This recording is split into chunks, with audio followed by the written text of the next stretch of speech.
How's it going? And happy Friday. I hope all of you are doing good. Boy, it's been hot here in Michigan lately, and it's actually super hot in the shop right now. But the sun's going down, and I have a fan here blowing air in, so hopefully it cools off a little bit.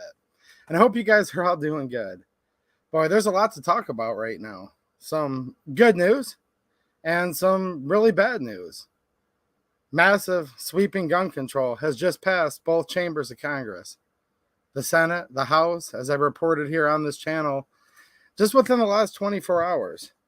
I don't know if the former vice president signed it yet or not, but consider it done. He's going to sign it. Looking forward to sign it.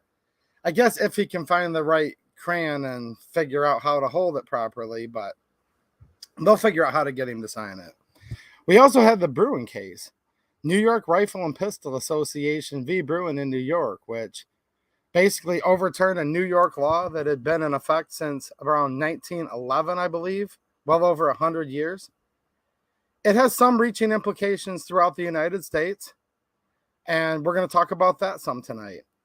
It's not what a lot of people think it is, and there is actually a little bit of a poison pill in that Supreme Court decision, meaning it could have been a lot better than it is. Now, I'm happy it went the way it did. It's much, much better than losing. So it's good news because it didn't go the other way, but there was a chance. We were this close to breaking through and ending restrictions to our Second Amendment, which is the protection on our natural right to keep and bear arms. We got that close, but Kavanaugh and Roberts, we'll talk about that. And I'm going to try to answer some of the questions. There's some misconceptions about what's what. I've had like 30 different questions today or comments saying, so do we have constitutional carry throughout the United States now? No, absolutely not.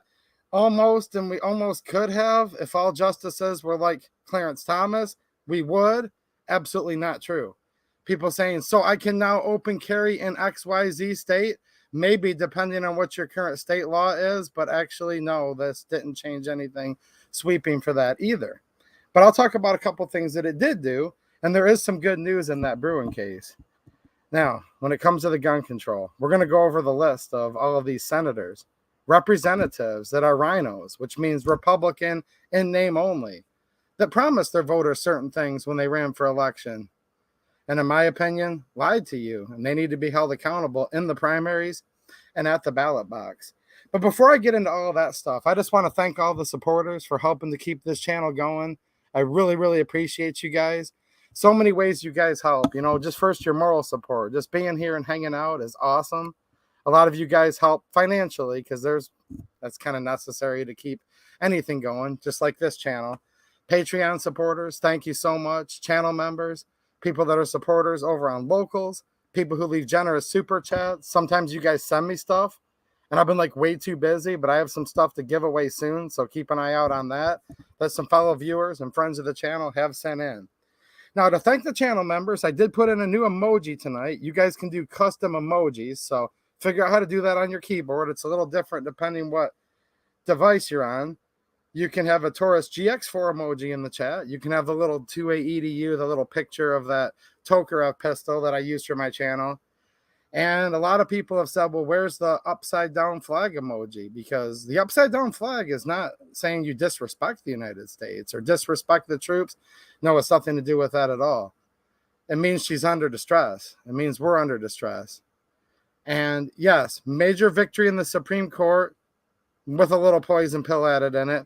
But major sweeping gun control, and right now, the Democrats, the left, the far left, the liberals, whatever you want to call them, they're just like a rabid dog. They're literally looking to completely and utterly just tear down our Constitution.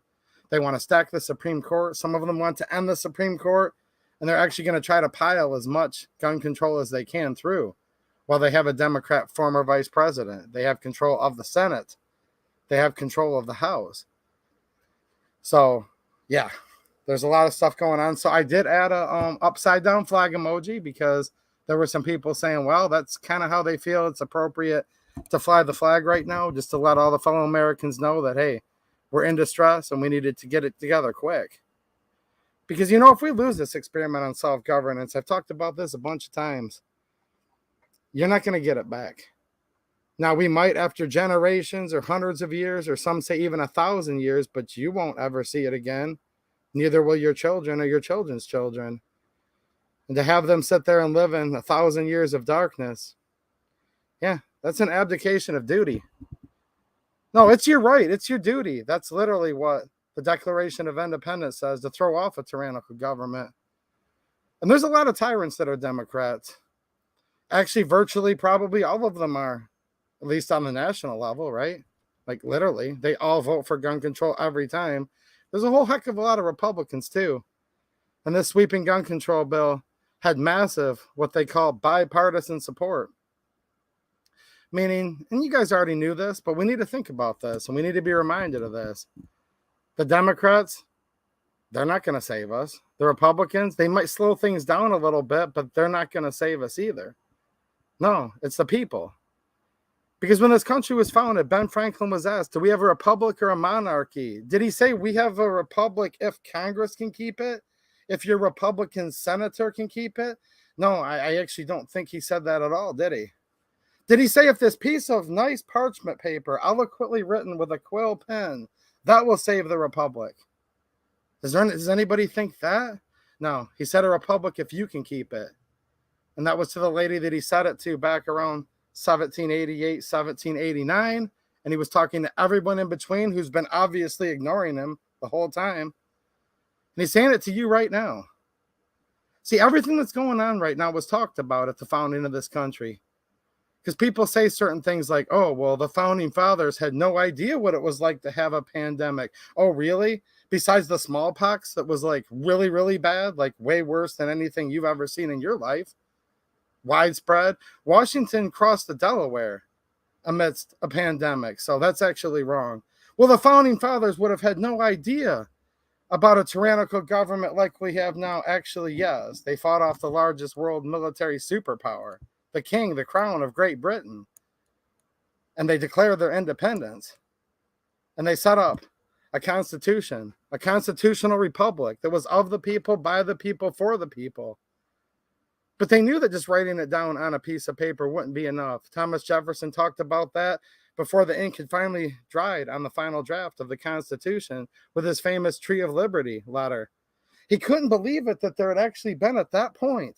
Just think about this, that there had been about a dozen years that had passed, and the government was already starting to chip rights away. From 1776, when we declared our independence, July 4th, that's coming up in just about 10 days from now. Independence Day. From July of 1776 until around 1788 when he wrote the letter into 1789 when it was finally distributed, he said, oh my gosh, we've already lost this much freedom. I can't believe it that people haven't watered the Tree of Liberty yet with the blood of patriots and tyrants. That's literally what Thomas Jefferson said. The person that wrote the Bill of Rights, the person that wrote that Tree of Liberty letter. And I want you guys to remember here, you're going to find yourself in a situation if you wait until November to vote. Okay. Now you're going to find yourself just completely complacent in all of this if you choose not to vote at all. No, it's your right. It's your duty, and it's your duty to vote.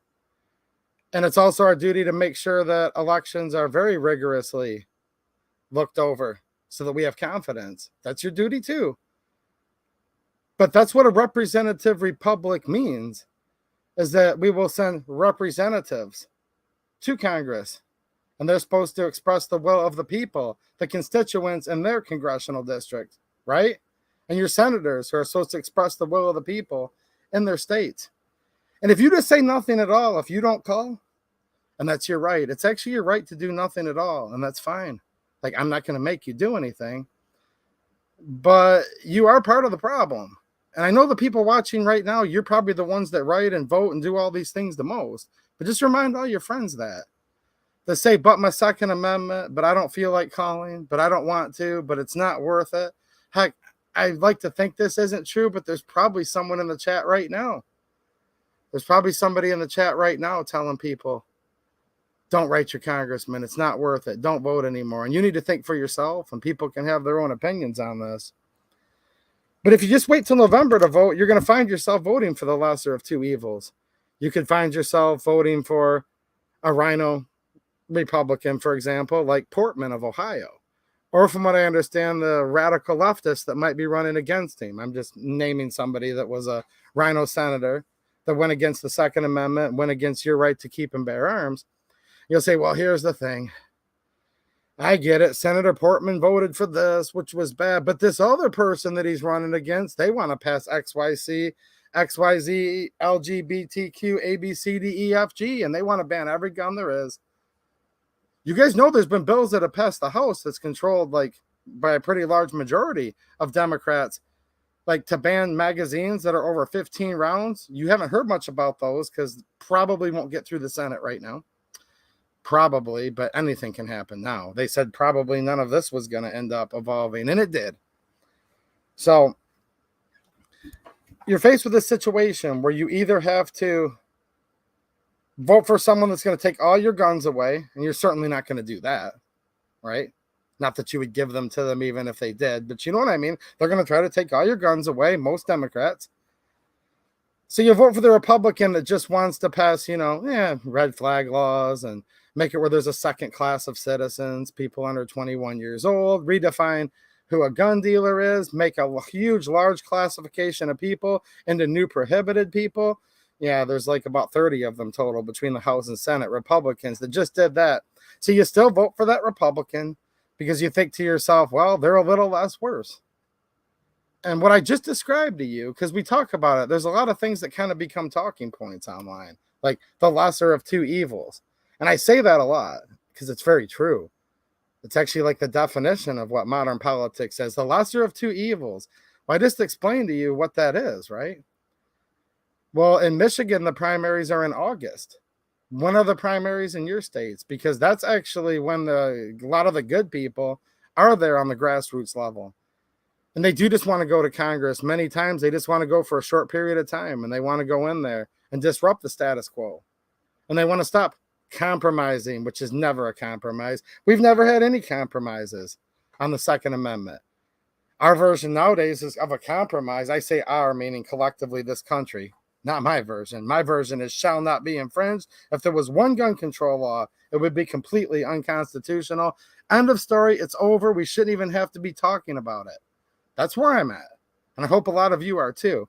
However, a compromise nowadays is the Democrats want to ban 50 things.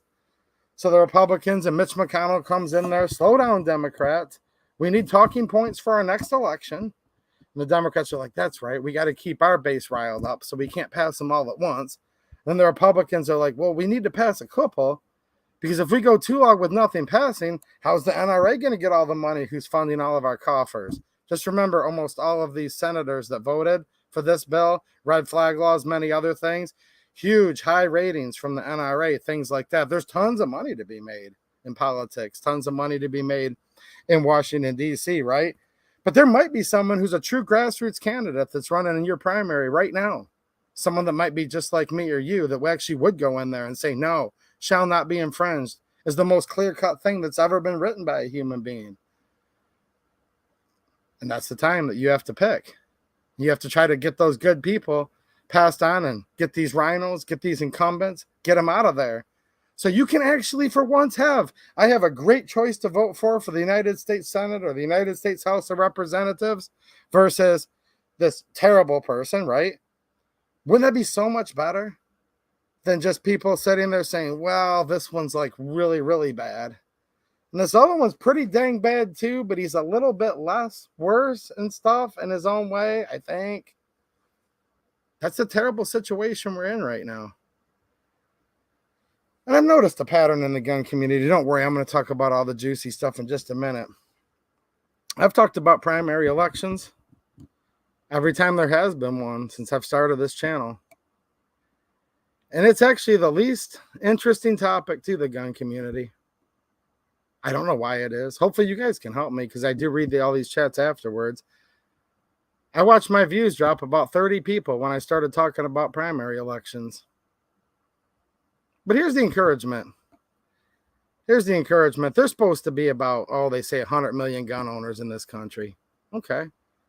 That's about a third of the United States population. All right. I'll tell you guys right now, so you don't have to think about it anymore. About 97 to 99% of all gun owners are completely feckless. They're weak. They have no principles. They have no skeletal structure. They're just a bunch of jellyfish floating around saying, my Second Amendment shall not. What's the grandfather clause? Can I now open carry? Can I now do this? I don't know. Why don't you research what's going on? And then you won't have a couple people on Capitol Hill running your life. But here's the great news. 99% of everyone that owns a gun are completely spineless. I'm being dead serious. But actually, you know what? Who needs them? Just put them over there with all the Democrats because they're just as useless, if not more useless. Because they say it was only about 3% of the people, the colonists, that were able to start this grand experiment on self-governance. So I'm not saying that to rip on anybody. I'm just calling a spade, and sometimes it's a lot of weight off your shoulders just to get it out. Yeah, guys, most of the gun community is completely worthless, obviously, because you could never, ever, ever pass a gun control law if you had 100 million people opposing it. If you had 10 million people opposing it. We probably only have like 10 to 20,000 people in this whole country, by my rough calculations, even trying to fight like hell to save the preservation of our natural rights that says shall not be infringed enshrined in the Second Amendment. It's true. It's completely and utterly true. And no one wants to talk about primary elections. But here's the difference between me and most people. Most people are on here to see how much money they can make. Most people want to get famous. I don't want to get famous. I make a living cutting grass, and I'm never going to get rich, and I don't want to. Because I want to know that everyone that I know is rich is actually usually completely miserable for the most part. I do want to talk about primary elections, and I want to talk about why it matters, and I want to talk about why we need to primary John Cornyn and Mitch McConnell and Susan Collins and all these rhinos. Because people sit there and they love to talk about the flashy guns, and I do too, and there's still going to be plenty more gun reviews on this channel. But I'm going to call it how I see it. And you know, like Breitbart said, politics is downstream from culture. We're in a culture war right now. 2/3 of the culture of the United States doesn't like guns at all, wants guns gone, wants to ban every one. And then 97% of the gun owners just don't care, or are too lazy to even talk about a primary election, to even think about writing a senator or a congressman. Now, you guys that watch here are the ones that are actually doing that. And that's why I thank you guys every single stream just for being there and giving me a little bit of hope for America. You know what I'm saying? You guys are the ones that truly get it. So I know I'm preaching to the choir. But just think about it once in a while when you're with your gun buddies. Ask them, say, well, what did you think about our senator voting for this massive gun control bill? I bet you $1, 3/4 of them say, what bill? Who's our senator? No, I'm not even kidding. This is a true story. I was talking to some gun people that are local around here not that long ago. They wanted to talk about Glock. I talked to them a little about the Taurus pistols because I'm a little bigger fan of the Taurus pistols than I am Glock. Glocks are great guns, but you guys know what my favorites are. They argued about that a little bit, you know, typical. If it's not a Glock, it sucks talk. And then I said, but what about these red flags? Are you guys calling your senators right now and your representative? Oh, geez, what do you mean red flag law? I think I heard something about that once. I'm like, really? You don't know? This was like a week ago. I'm like, you don't know that we're on the precipice of this actually passing? We got the Second Amendment. Don't worry about it. We have the Second Amendment. The Second Amendment's a piece of paper, like parchment paper, written and name signed on it, actually, by very, very brave people, the founding fathers, right? The Declaration of Independence, even more brave. That was a potential death sentence. But the First Continental Congress, they're not alive anymore. What do you mean we have the Second Amendment? And they said, and no one even knows what the Second Amendment says. They're like, you have the right to keep and something guns with a militia and stuff. And I'm like, are you kidding me right now? It's the easiest one there is, and it's the easiest one to understand. Because it doesn't just prohibit the government, it tells you why the government needs to be prohibited. Because a well-regulated militia being necessary to the security of a free state. The right of the people to keep and bear arms shall not be infringed. It's so clear. It says what in the most succinct language possible. And it starts off, right? It starts off the opening clause of telling you exactly why. And I'm looking at these people and I'm like, not judging them as a person. I wasn't mean to them at all. And I'm not asking you guys to be mean to people or judge people. That's not what I'm getting at. But it all came in kind of clear. I'm like, you know what? Most people that own guns and love guns and shoot guns, they don't even know what the Second Amendment says. When they're sweeping gun control at the doorstep, when the wolves are at the door, they don't even know that it's coming. And then when you say, did you call the senator? They say, I'm not calling Gretchen. I'm like, Gretchen's not a United States senator. She's supposedly our governor. You guys do it how you see fit because you all know your friends and family better than me. And if you know it's just not worth it, then don't talk to them about it. You're not going to change everyone's mind. But maybe talk to your friends and let them know what's going on with current legislation. Let them know that there's a primary that either has happened or is about to happen soon in all the 50 states. And that's where you're going to find true grassroots people. I mean, there are people seriously that run for office that do love their country and are in it to try to preserve this republic and take us back to the Second Amendment, what it says, things like that.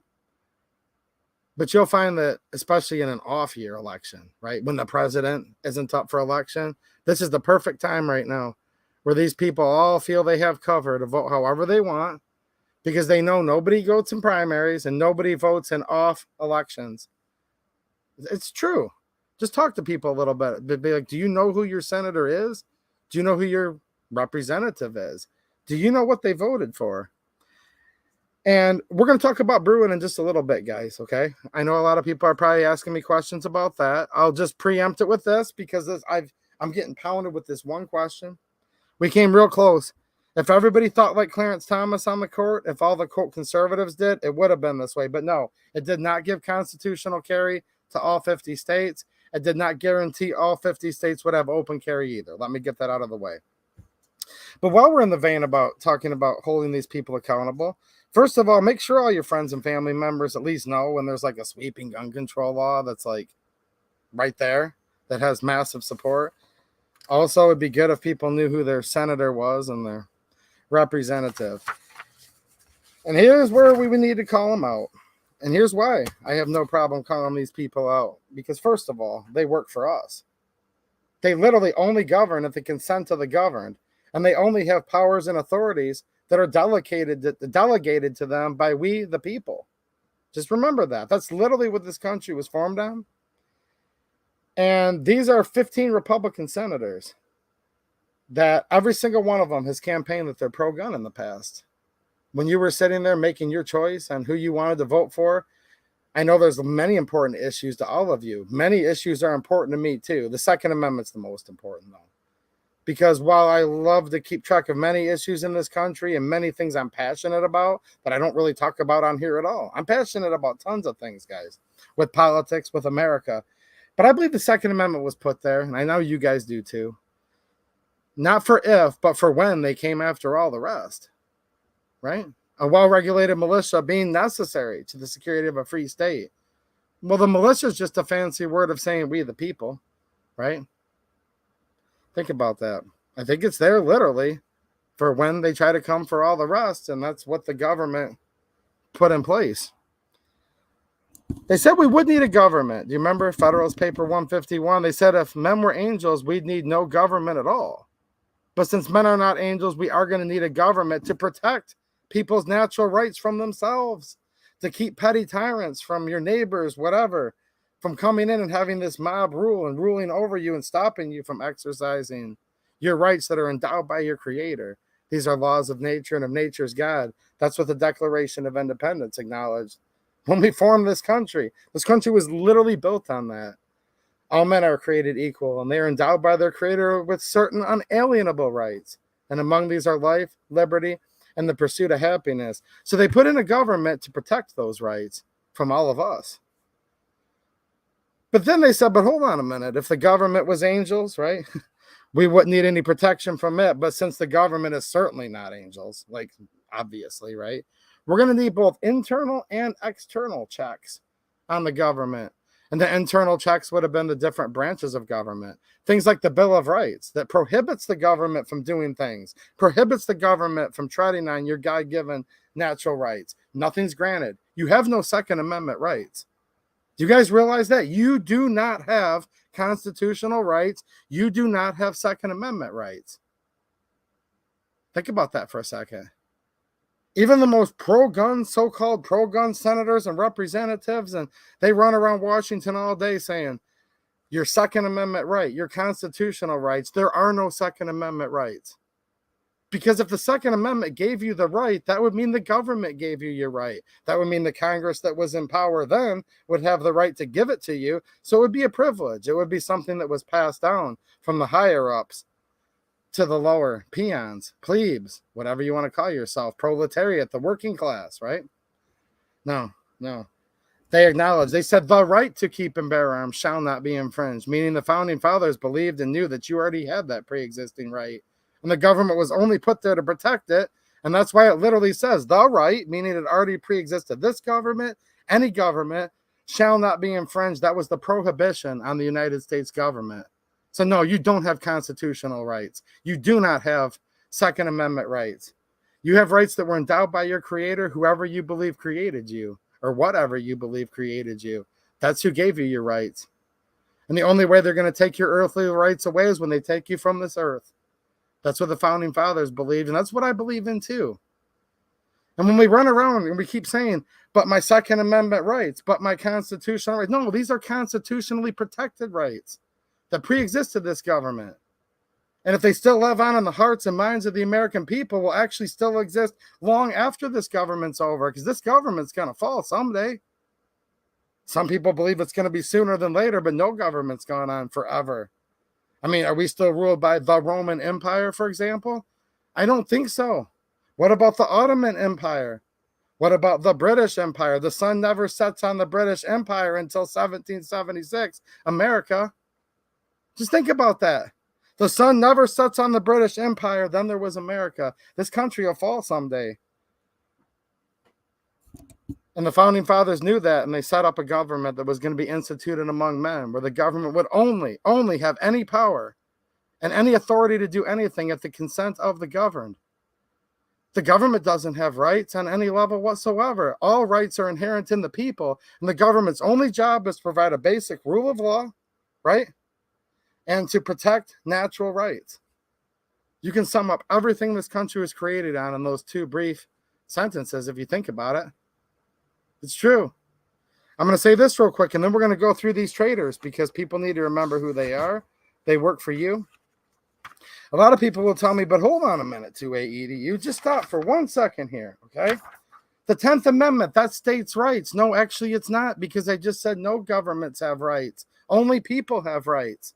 You have rights that the government's sworn to protect, and all government officials, anybody getting paid by the taxpayer, whether it's the United States tax dollar, whether it's your township, whether it's your county, your city, your state, they have to take an oath to defend and protect the Constitution of the United States, and then depending on what state or jurisdiction you live in, the Constitution thereof, right?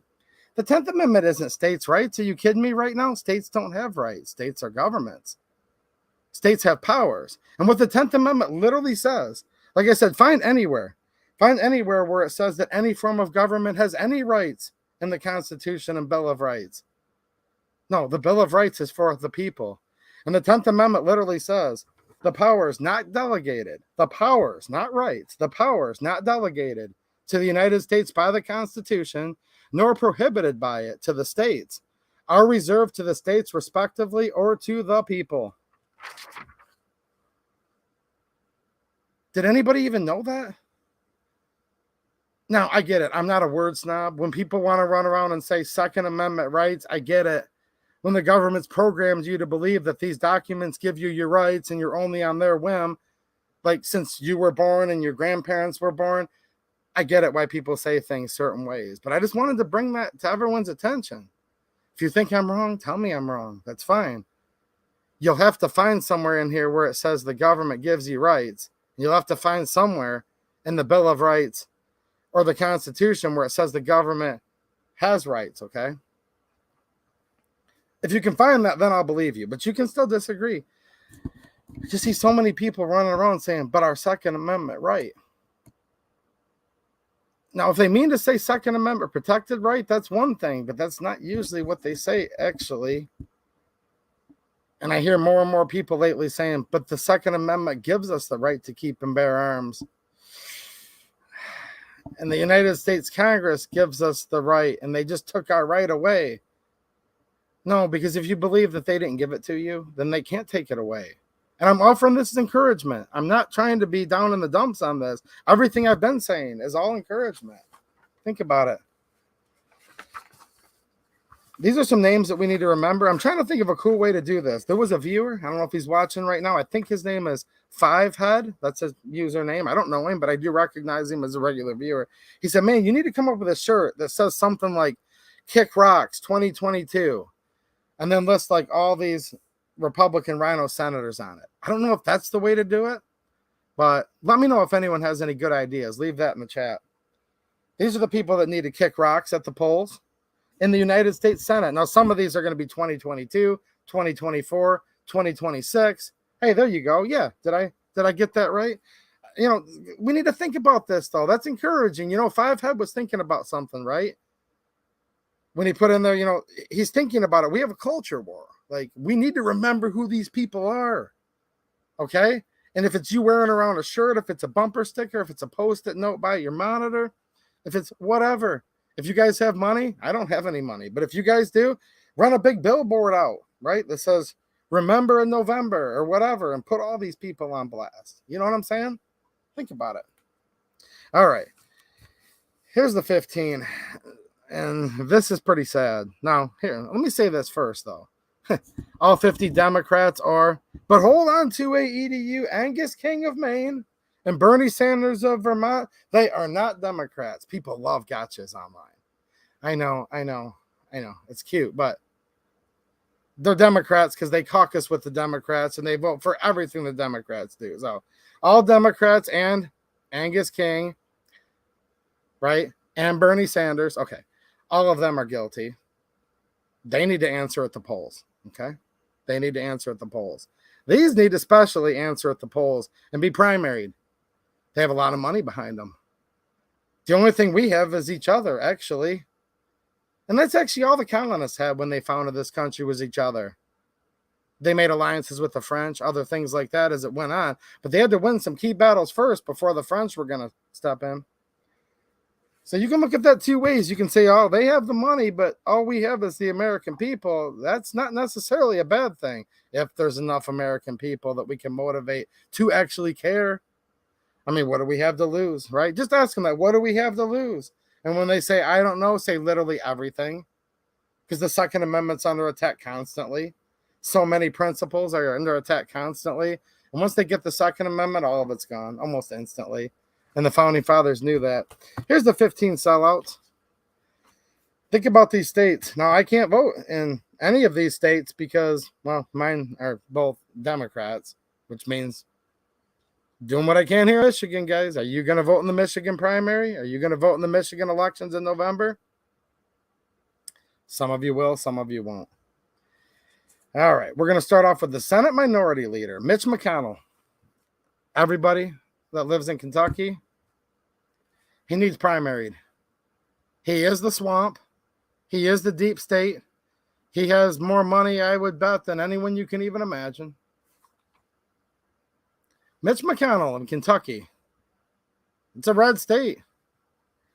Why don't you guys find someone in the primary that might be a little closer to Senator Paul or somebody you know more? I can't keep track of all your grassroots candidates in all your states. That's on all you guys. Kentucky, get with it. Get him out. I expect better of the state of Kentucky. I do. And I expect a lot better of the state of Michigan. Let me start off that way right now. Okay? A lot better of the state of Michigan. I'm going to include myself in this immediately. But I expect a lot better from the state of Kentucky. I know a lot of people from Kentucky, and Mitch, you guys need to find someone. It's called the primary elections. Out. Needs to get out. All right. Senator John Cornyn. I really expect something better from the state of Texas. Come on, Texas. You guys need to do something about this. I think besides Michigan, I have more people that watch this channel from the state of Texas than probably any other state. You guys are some of the nicest people I know. Yes, you're cocky as heck. And I like to have a rivalry in here.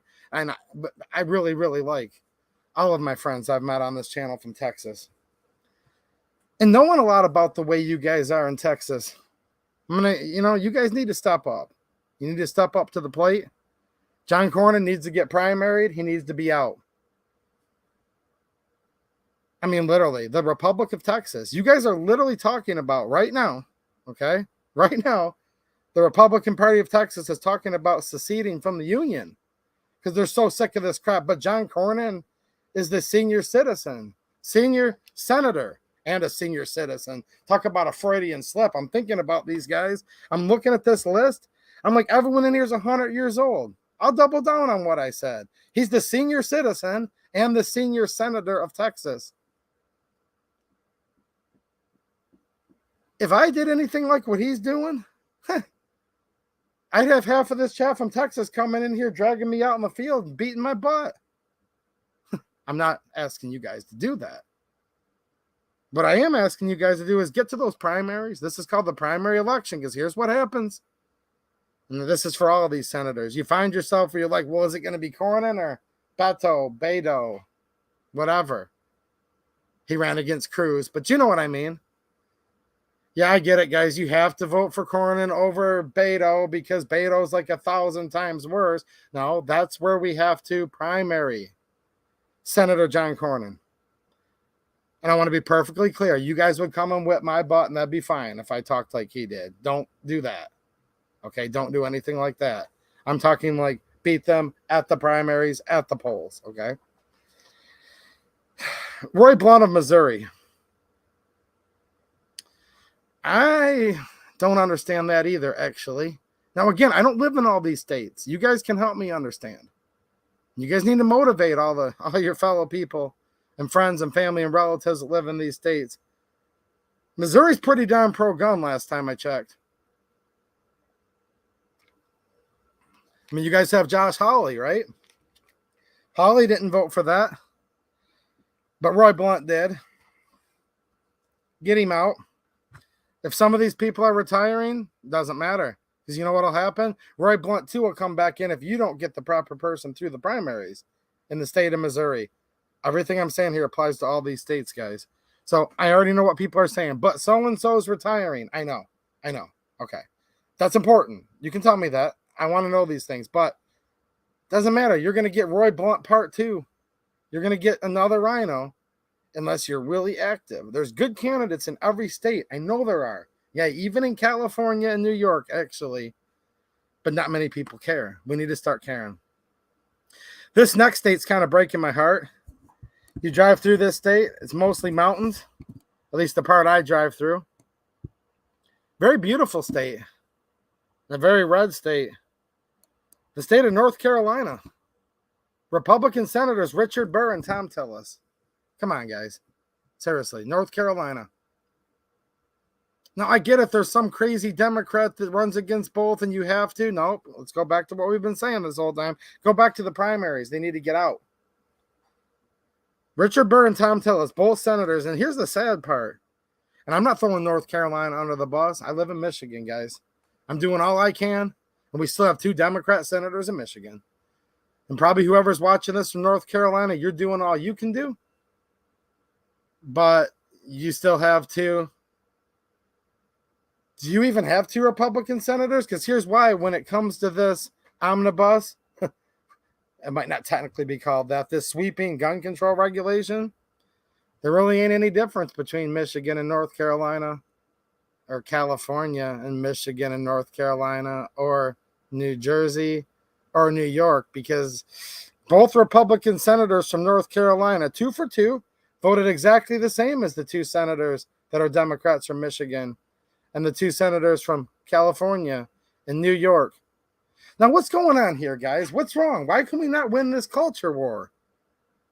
This is a culture war. Are we in a civil war right now? Yes, we are. At the very least, a cultural one, but there's been so much violence, and I haven't had a chance to watch the news. I literally got off my lawnmower within minutes before I came on here. Splashed water on my face, jumped on here, was behind on cutting lawns because I stopped midday to report some of the news earlier. But there's probably violence occurring right now because of Roe v. Wade and because of Bruen. So, at the very least, we're in a cultural war right now. Why is the culture to the point right now? And look, I mean, this is the compliment ever. Look, if I didn't like you guys, I wouldn't be giving you a stern challenge, okay? Because I do like the people from North Carolina. Why is it that North Carolina is voting exactly the same on gun control as New York and California? Because that's a matter of fact that they just did.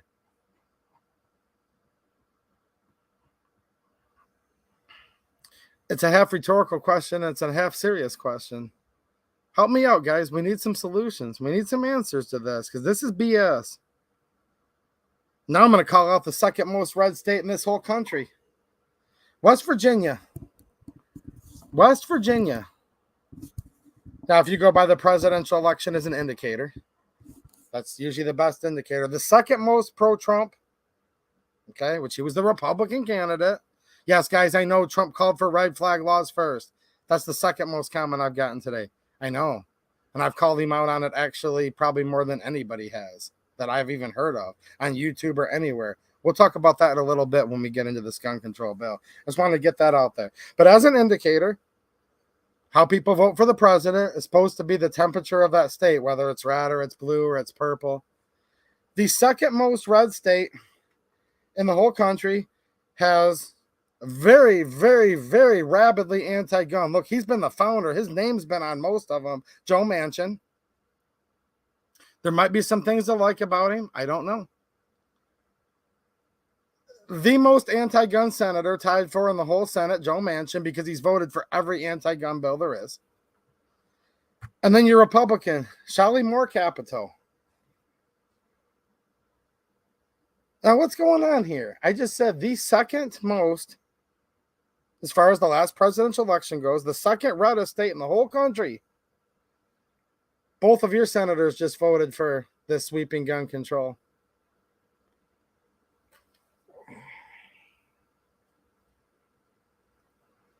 Wow.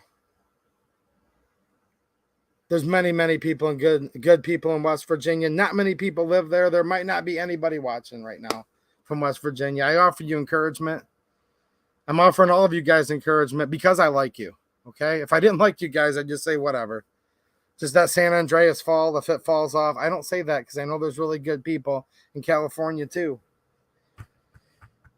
West Virginia. Shelley Moore Capito. Louisiana. Now, my friend Paul Galasco from Legally Armed America, boy, has he been pumped up. I'm pumped up tonight too, guys. I hope you're all getting pumped up over this. He's from Louisiana. My friend Paul Galasco. It's called the Legally Armed America channel. Bill Cassidy from Louisiana.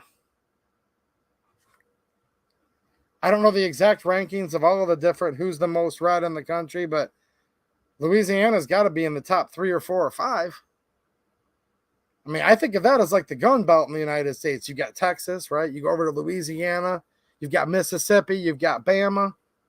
Georgia's changed a lot over the years. You've got Florida where, the 2 senators from there aren't the best. Florida's a weird state. You've got, they have called it, maybe still do, the gunshine state. Let's move back over, though, to the state of Louisiana. It's its own state. I don't like to lump stuff together, but you got a little bit of Texas if you're on the west side of Louisiana, right? You got a little Mississippi on the others. These are Southern boys, right? I mean, is there any other way to word it? Good old boys. God, family, and guns. I mean, God first, then your family, and then your Second Amendment. Protection of the Second Amendment, protecting your right to keep and bear arms.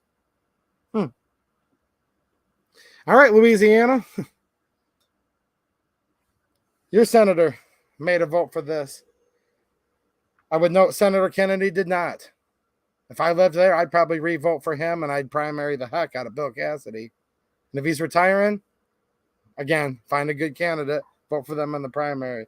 Susan Collins in Maine. Maine's an interesting one. She's one of the biggest rhinos there are. But it's still interesting, though, because you've got Angus King, who's technically an independent. He's a Democrat, okay?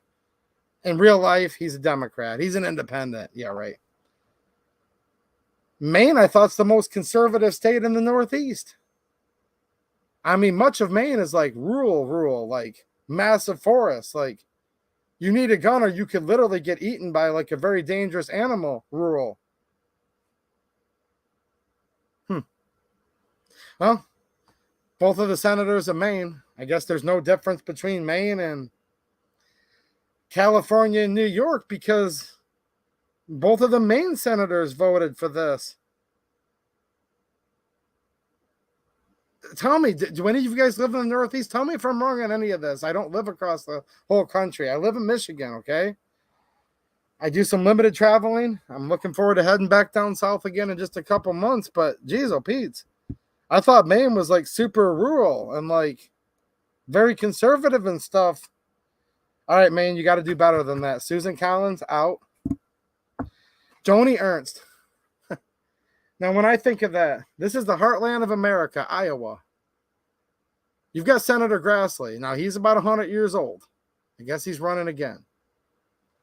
He might be all right. He seems like he might be all right. I don't want to say any of these are good. Joni Ernst, I thought she was Mrs. Military and Second Amendment. And didn't she run like on how like big she was into the Second Amendment, military veteran, right? I think. Tell me if I'm wrong. I think of Iowa, I think of like cornfields for like miles around and like farmers and guns and stuff. Like literally. Can you even have Iowa with not talking about like fields like as far as you could see and farmers and guns and stuff like America? Joni Ernst, she voted the same way Dianne Feinstein did for this bill, just so you guys know. So think about that, Iowa. You need to get her out, okay? You need to get her out. Get eaten in Maine. I don't know. I thought there's bears in Maine. Are there? Mm-hmm. Here's the next one. Oh, man. I'm going to be driving through South Carolina. I'll be driving through Ohio, Kentucky, Tennessee. But I'm actually going to be spending a couple days in South Carolina. South Carolina. I know a lot of you guys in here are from South Carolina. Palmetto State Armories in South Carolina. I'm going to be spending a couple days with them here in a few months. I'm going to continue on a little further south right after that into Georgia. Pretty darn close to the Georgia-South Carolina line. You know what? Lindsey Graham. He's feckless. He's weak. He's a traitor to the Second Amendment. He's a traitor to all the South Carolinians because I don't see the South Carolina that I know standing up for that. Come on, South Carolina. Are you serious? I hope some of you guys that I'm friends with in real life from South Carolina are hearing me right now. And here's the facts of the matter. I like South Carolina. You're one of the top states that I like outside of Michigan. You guys need to step up to the plate. Lindsey Graham needs to go. He needs to be voted out in the primaries. He's no good for America. And I know he's not representing the people of South Carolina. It's not even possible. There's a lot of good people from South Carolina who I've become friends with that hang out here in these streams. No way. Lindsey Graham. He's been championing these red flag laws. Heck, almost as long as Trump has. And Marco Rubio. Now, here's another one. I appreciate the generous super chats, guys. I'm going to have Linda help me with those in just 1 second, where he's got a couple more senators to talk about. And this next one's a shock, too. And again, this is why I love being with all you guys from these 50 states. You guys can help fill me in. Maybe help me understand this just a little bit. Or tell me you guys are, you guys have got plans in your states. You're working with the grassroots. You're going to get that awesome that awesome person that's going to run as a Republican. I guess they kind of have to because third party doesn't really have a chance in the current system, which that's messed up too. The founding fathers warned us, gave us stark warnings about a two-party system. But here we are. Shout out to the Music Caucus, by the way, and the Libertarians. I'm seeing some positive moves there, but the way it's set up right now, the founding fathers warns against it. All right. Find a good Republican to get in there. Lindsey Graham. Now, this next one's going to shock me, and explain to me why this is, guys, because I need your help understanding some of this. What about Alaska? Now, hold on a minute. Somebody said it's because there's so many people on welfare in Alaska or something. Is that true? I don't know why they have Democrat tendencies. But Alaska is the frontier. And if I was wrong on that there's wild animals that could eat you in Maine, I don't think I'm actually wrong on that, though. Okay? But I know for a fact, I'm going to say this very assertively. There's wild animals that can eat you and kill you instantly in Alaska like it's nothing. There's spots in Alaska where if you get lost, they never even find you alive. It's such vast wilderness.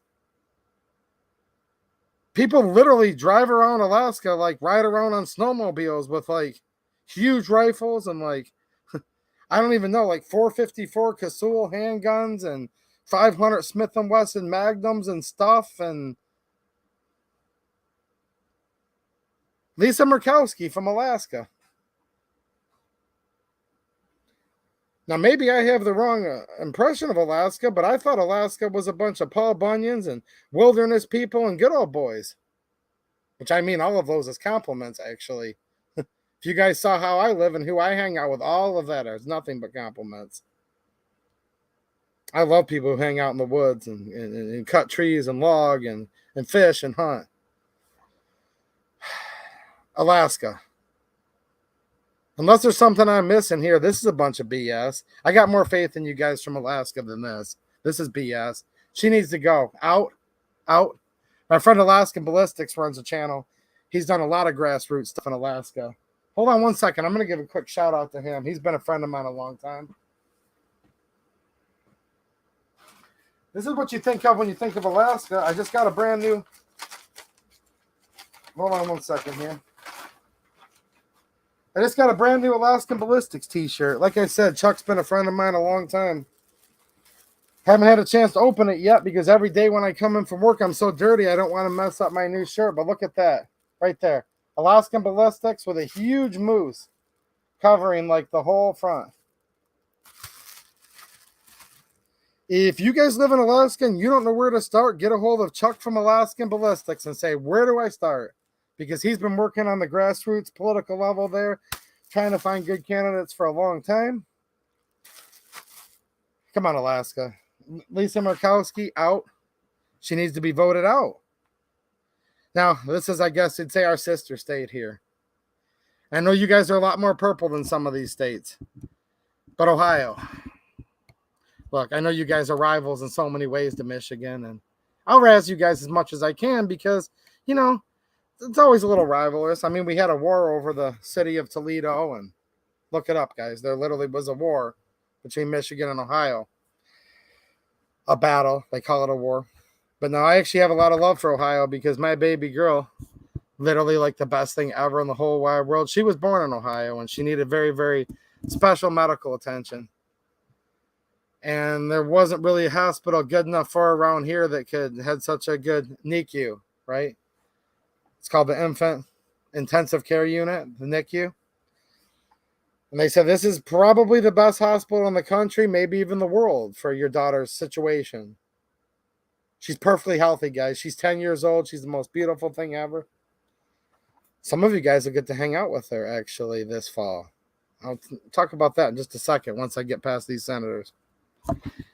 Rob Portman of Ohio. And look, I get it, guys. You are a swing state.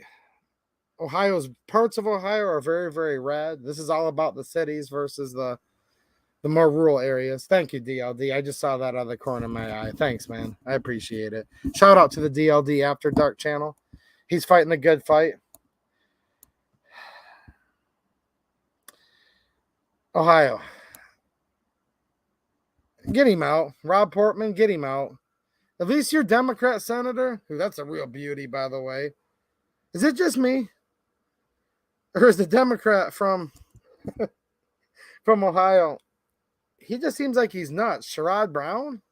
You just look at the dude and you're like, whoa. Like, I mean, I keep women and children away from any of these politicians, especially the former vice president, by the way. Let's go, Brandon.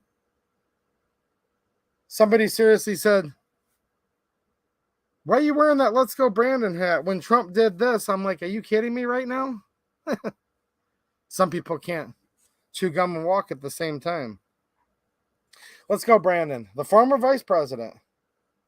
Who, according to Susan Wiki. Hi, Susan. Welcome, Susan, and all of the employees at YouTube that are big fans of the channel. I appreciate it. I think one of the YouTube employees just tried to send me a super chat. My bot swatted it down, though, because it had too many emojis. Anyways, hi, Susan. The former vice president. Just remember this. Let's go, Brandon. Diesel fuel, $6 and more a gallon. Okay. A lot of the grocery shelves are bare. And he's going to find his favorite colored crayon or whatever. I'll lead an effective strategy to mobilize Cuban and national pressure. He doesn't even know who he is. He doesn't know where he's at. But he's going to sign it with a crayon or his whatever. He's going to sign this gun control bill. I would note, though, since we're on YouTube, this is according to Time Magazine, a NewsGuard certified source. Okay. The most popular, okay, get ready, guys. For all of you that are new here, the most popular and the most fortified of all time. Allegedly. The most fortified of all time, and that's according to Time Magazine. And Susan's fine with it. It's completely NewsGuard certified source. Ohio, Rob Portman. I don't think so. Now, I saw my friend Raw Feeding 101 in here a while ago, and I need to catch up on these super chats, guys. I really, really appreciate it. That's why we're grassroots on this channel. I'm not part of any big lobby. No gun makers. Nobody pays me any money to do these videos. Occasionally, someone will send me something as a T&E to review. I'm not getting paid by the industry. You guys are always generous enough over on Locals, using my links on YouTube, Super Chats, channel members, Patreon, all of the above. Look, that's why I'm able to do this, and that's why I do my lawn mowing for a living, and I come on here and talk about whatever I want. And I'm not afraid of offending these companies with my politics. My friend Raw Feeding 101 was in here earlier. Utah. Now, I don't know a ton about Utah, but I do know a couple things. Very, very religious state. Ranked one of the most conservative states in this whole country. And I know my friend Raw Feeding 101, if you guys have dogs, excellent, excellent YouTube, social media channels. Definitely check him out, by the way. I know he's a good guy. Mitt Romney, who has ties to Michigan. Do you guys remember Governor Romney? Yeah, this is his son. This is his son. Oh, he was in Michigan. Then he went to the East Coast. Now he's out in the West. Thank you, JDV3. I saw that, man. Thanks for the encouragement, dude. Look, Mitt Romney out of the state of Utah. And get him out. Are you guys kidding me right now? Look, I know stuff gets complicated. I know he's of a certain predominant religion. He's a Mormon. The Mormons are very, very big in Utah. I'm not here to discuss the religious aspect. But I will say this. I'm not a Mormon. I don't see eye to eye on all the religious things. But every Mormon I've ever met is big, big, big time into guns. So, I don't know. Mitt Romney. I know everyone's not Mormon in Utah. You just think about that when you think of Utah, obviously. Mitt Romney in Utah. He's a real beauty. He's a rhino. Out. Now, the next one's a swing state. It might be the best you guys can do, but you need to do a little better. And this is Pat Toomey out of Pennsylvania. Remember I said Joe Manchin's always supporting gun control? Do you guys remember the Manchin-Toomey bill that came out right after Sandy Hook? I remember it. I remember it. Yeah, Mitt's a shell. I saw that, Tommy Guns. Oh, yeah, he's in it. Mitt's in it for the money, in my opinion. In my opinion, Susan. Pat Toomey of Pennsylvania. He's a rhino. Look, I know he's retiring or whatever. Gliding out on a golden parachute. Probably going to work for whoever and make millions and billions of dollars. That's what these guys do. Unless you want another Pat Toomey, make sure you guys get involved in those primaries. Vet those people on the grassroots level. Okay? Again, some of these states, I'm not giving anyone a pass here. I'm not giving Michigan a pass. Okay? Don't think for 1 minute. Michigan isn't as blue as they say it is.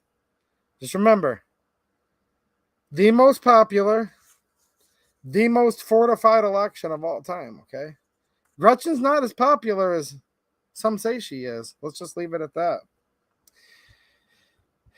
I know you guys are going to have a tough run in Pennsylvania. You're not as conservative as Louisiana or Texas. I'm sorry, guys. I have to digress. Texas. I know I give you guys a hard time. Come on, guys. You guys literally booed John Cornyn off the stage. John Cornyn couldn't even, I know I'm repeating myself, guys, but this is big. Texas booed John Cornyn off the stage at the Republican convention, or whatever it's called. It might not have been an official convention. Your Republican get together, right? Booed him off the stage. He couldn't even finish his speech. And you know what he said? I'm not going to give in to this mob type mentality. Well, hold on a minute. All of your employers from the great state of Texas booed you off the stage. If you live in Texas, he works for you. He actually works for everyone in the United States because he's a United States senator. So he actually works for all of us, if you want to look at who's truly writing his paycheck, but especially Texas. Booed him off the stage, and he came right back and pushed this through even faster. All right. Texas, I'm being friendly because I like you guys. Get him out, man. Oh, he has to lose the next primary. He's 100 years old. He hates Texans and he hates America, in my opinion. Todd Young out of Indiana. Now, hold on a minute. Indiana? I thought Indiana's constitutional carry, right? Did you guys know almost every state's constitutional carry where all these senators are? Now, my friend Marksman TV. He's in Indiana. I don't know how he votes for senator. I haven't had a chance to talk to him yet, but I don't know. I don't see him going for this. Todd Young. He's a little bit younger guy. Hasn't been in quite so long. He ran as being pro-gun. Indiana. Pretty red state. Pretty conservative state. Pretty strong Republican voting constituent base. However you want me to word it. He needs to go. Todd Young of Indiana. So there you go. There's the 15. Took me a while to go through them all, but you know what? We're just here to hang out, and this is very, very important. This is culture. We need to make it where these are the most uncool names in all of these states, if you think about it that way. Right? Think about the most uncool person you know. Think about the most despicable person you know. If you're a single issue voter, there might be some great things. I know everyone in here isn't. There might be some of the greatest things ever some of these people have supposedly done outside of the Second Amendment. But here's my problem with that. It's kind of like, who cares? Because a well-regulated militia being necessary to the security of a free state. Like, we are not going to be free or secure without the protections, the prohibitions of government on our right to keep and bear arms. Without the Second Amendment prohibiting, we're not going to be free. So how could these guys do anything right? If you're anti-gun, you're anti-freedom. That's my opinion. And you're anti-American. Now, I encourage you all to think for yourselves. But this is where primaries come in play, where you don't have the lesser of two evils. And it's hard for me to say, well, hold on a minute. This guy has this one bill that I like because he's going to build a bridge with his name on it in my state. I guess I'll let him slide on the same. Really? Really?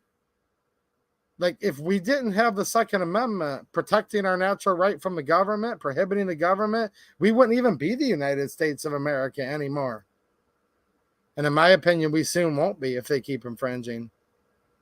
I literally believe that. And we soon won't be if they keep infringing. So remember all those 15 names. And I had some very, very generous super chats that I definitely want to read. If you could help me get those queued up, please, Linda.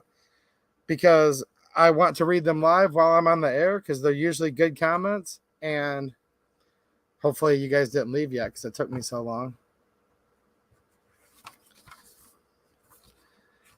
I'll give her a second to help me get those up. Oh, there's 14 House Republicans, too. So I haven't forgotten about them. Mike McClune with the generous super chat. Thanks, man. Channel member, super chatter, locals all over the place. You're from Pennsylvania? Toomey. Get in those primaries, Mike. You know what I'm saying?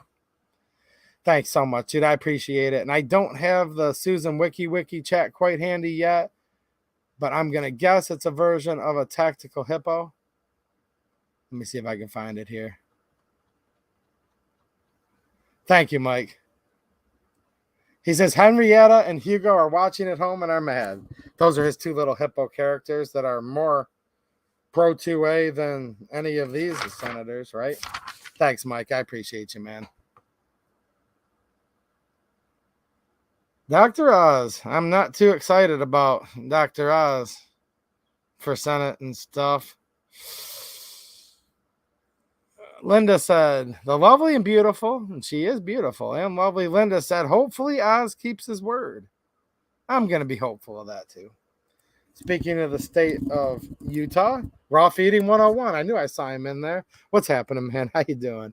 He says, what's up, brother? Seems like we are having some rough times coming. Yeah, actually.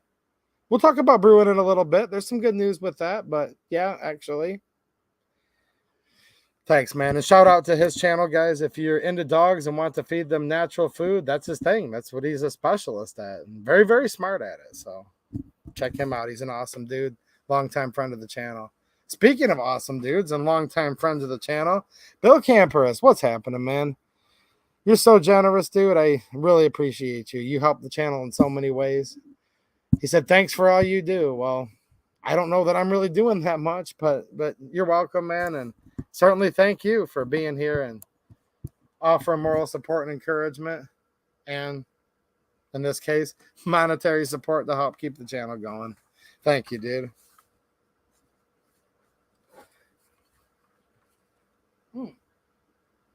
Hopefully that was something that just blew over. Or people are trying to come in my shop right now. John Cornyn's coming over here to try to... That'd be hilarious. I don't think he's going to make it here.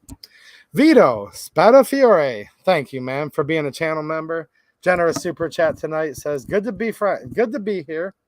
I'm sorry, let me start over again. Good to be with my 2A EDU friends tonight. Lots of good people here tonight, man. I know why you said that. Shout out to everybody in the chat. He said, thanks for the stream. You're welcome, man. Stay active with your politicians. Yes. Be respectful and articulate. Always be working to protect our God-given rights. Yes. These people work for you. I'm not going to tell you how to speak. But if you say certain things to them, they'll probably just hang up on you. Okay. I'm not George Washington. I'm not crossing the Delaware. Obviously, look at me, right? I'm not encouraging anybody to be violent. When I say get them out, I still believe there's enough framework left where we still need to try to exhaust as long as possible all of the framework and means of our representatives and senators being accountable to the people that the founders set up. But then again, the founding fathers did tar and feather people too. So, I mean, think about that. But primary elections are very, very important. I just said that because I knew someone would say that. They're like, but the founding fathers did have tar and feathering. I know. Don't want anybody going to jail. Don't want anyone getting in trouble. You have freedom of speech, but there's certain things you don't want to say to a sitting senator or rep, or you can find yourself on bread and water for months and months in a deep, dark hole.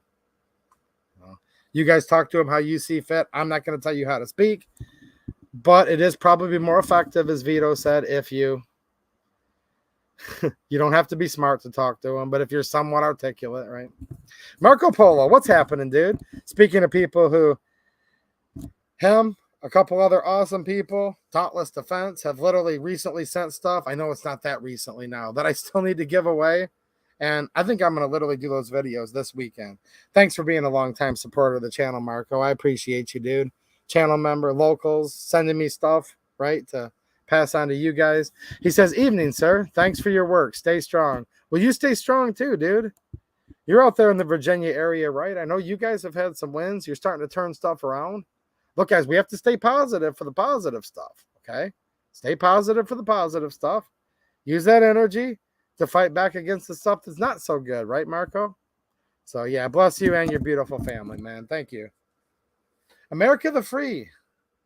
Dude, love you too, man. He says, love you too, AEDU. You've been a generous supporter and offer me a lot of encouragement, man. I appreciate you. With the 223 super chat and a channel member. And here's a piece of 223. It's a little bit rusted. I did a whole video on how to store ammo, guys. But some of these I just keep sitting here just for, well, you know. I think America the Free might be a 223 guy. Thanks, man. I appreciate it, dude.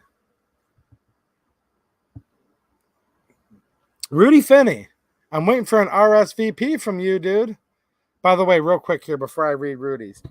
Anyone who's a channel member, Patreon, or local supporter, I put posts up on all three. We're having our second annual because it'll be the second time we've done it. And I think I want to do it every year. You know, as long as the good Lord's willing, right? Hangout, which was tons and tons of fun last year for Michigan people and others. It's not like you have to pay to be my friend or come to it, guys. It was just the only way I could segregate the list to less people, because if like thousands of people show up, that wouldn't happen. Because our friend Pillbox Bunker, there he is, Pillbox Bunker. If like 1,000 people show up, it's in his backyard. But I did send an invite out. Rudy, make sure you check that, dude. I wanted to see you last year, so you better show up this year, man. I see the lovely Jane Locke. She was there last year. Jane will be getting her special invitation soon. All right, Rudy Finney, thanks for the super chat and for being a longtime channel supporter. Fellow Michiganian. He says, sorry, I won't be able to stay on tonight, but wanted to drop in to tell everybody stay safe and God bless. Well, help me hunt down Rudy, guys, because he might not have heard me say all that. But the rest of you guys, if you're members, check that post that I put up. It's in my community feed, okay? Patreon, check the post there. Supporters over on Locals. And I have no other way to say this, just to be blunt. I love all of you guys. I just had to kind of like section it off because it's in somebody's backyard. And literally, like I said earlier, this is a grassroots channel. This is not where there's 10 corporations coming and they come to the event and they pay to be there. Therefore, we can rent. No, like we literally did this, like where I spent a couple $100 on food. Linda spent all day making it. Some other people came and brought some different, food and different goodies. Like, yeah, that's literally what it is. So it's not like some of these big time events, but we are going to have a hangout. I'm going to be there and baby girl's going to be there. The lovely Jane Locke better be there. She was there last year. All right. And so many more of you guys that are awesome. And help me find Rudy Finney, because I think I just went through all of that and he already left. Go hunt him down. Come on, Michigan boys. Say, Rudy Finney, get back over here, dude. All right. Threaded for my pleasure. Speaking of Michigan people, man, he came. I've known him a long time, guys. Awesome, dude. Thank you so much, man. He showed up at the Sanctuary County meeting in Monroe, Michigan to help out for support. As I still am now, I was a little know-nothing YouTube channel. I put out some videos talking about it, and a couple people came. He came there to show his support from Monroe County. We did end up passing that Sanctuary County resolution. He was there. The fact that he was there mattered, and we've been friends ever since. And I hope you can come back this year just like you did last year. That's awesome, man. He said, thanks for setting aside time for your supporters. I can't wait for this fall now. Oh, I know. I'm going down to speaking of those big, like, high-budget events, I am going to one of those. That's by one of the most famous gun YouTubers there is. I'm going to that one this fall. And I'm looking forward to it a lot. Okay, I love the state of Georgia. I love South Carolina. I'm going to hang out with PSA, all of that. And I am really, really looking forward to that. And you guys are going to be happy, too, because that's how I bring back swag to send out to as many of you as possible at these events. And that's where you literally go there. And there's hundreds of thousands of dollars worth of ammo that gets shot up. And I can shoot machine guns, demo guns, other people's ammo. And there's awesome people there. And I'm looking forward to seeing probably some of you guys there. So I'm really looking forward to that. But I'm really, really looking forward to actually just being in Pillbox Bunker's backyard with like maybe 20, 30 of you guys that RSVP. And that is like a ton of fun. So I'm definitely looking forward to that. Lots of country boys in the South and lots of country boys in Michigan too. So shout out to Michigan.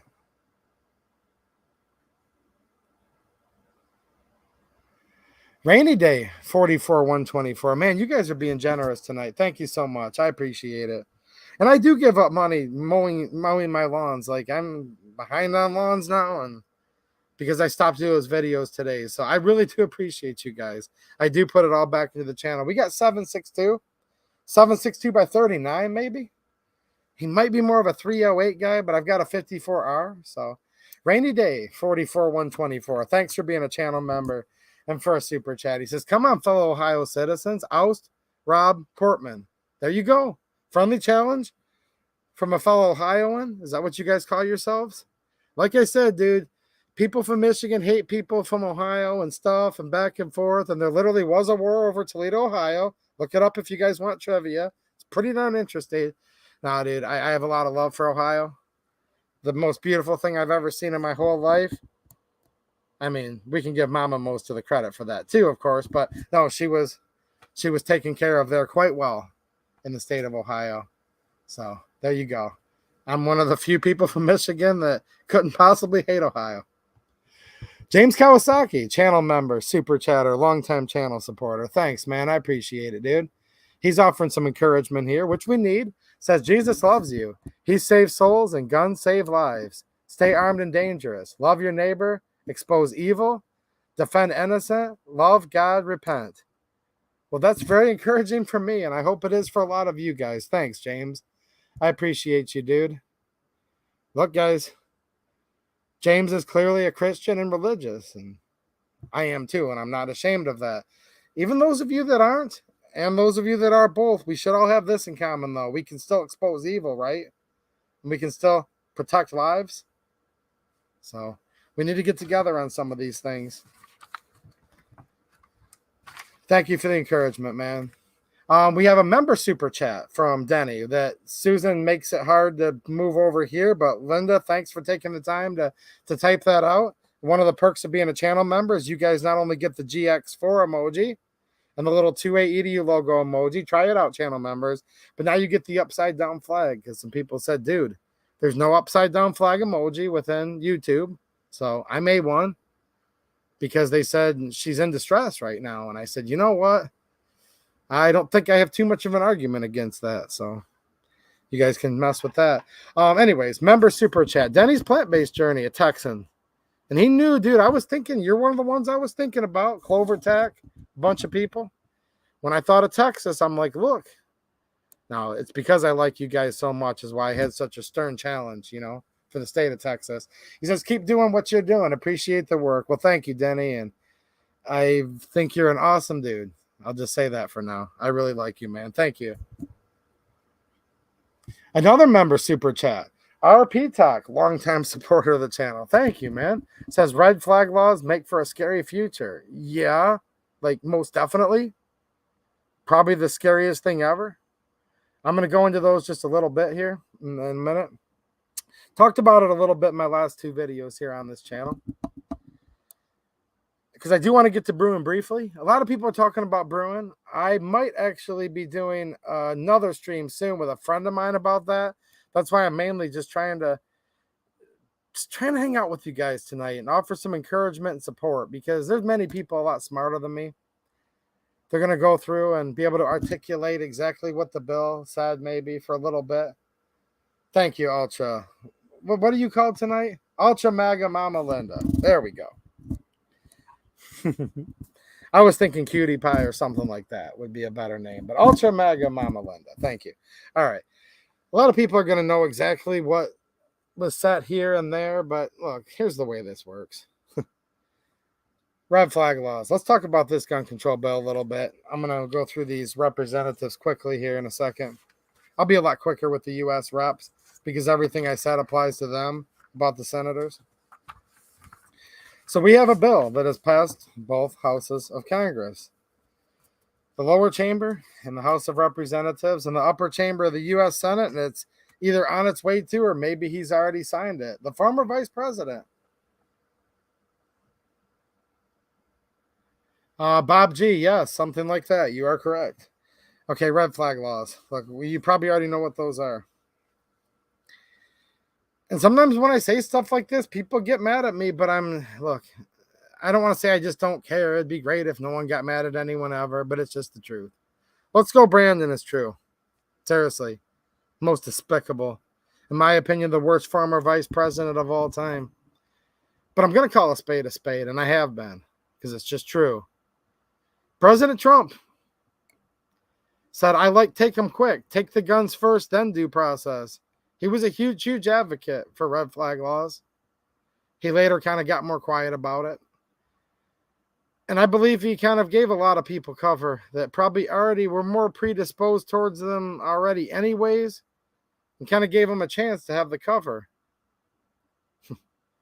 of the presidency. People like Lindsey Graham. Remember, Trump and Lindsey Graham were completely worst enemies of all time. Remember, Trump literally gave out Lindsey Graham's phone number one time when he was stumping back before 2016. Do you guys remember that? It's actually true. And it was his real number, and he actually had to change his number. He used to get up there and say, Lindsey Graham, he's pulling at exactly 0%. Okay, look. Yeah, Trump is the one that kind of, sort of, I mean, he didn't invent it, obviously, but he kind of brought it up in the national spotlight. So there you go. All the people that said, but you won't talk about, it's like, dude, you must be new here. I've talked about the fact that Trump supported red flag laws a long time ago, and probably more than anybody, and everyone gets mad at me every time they do it.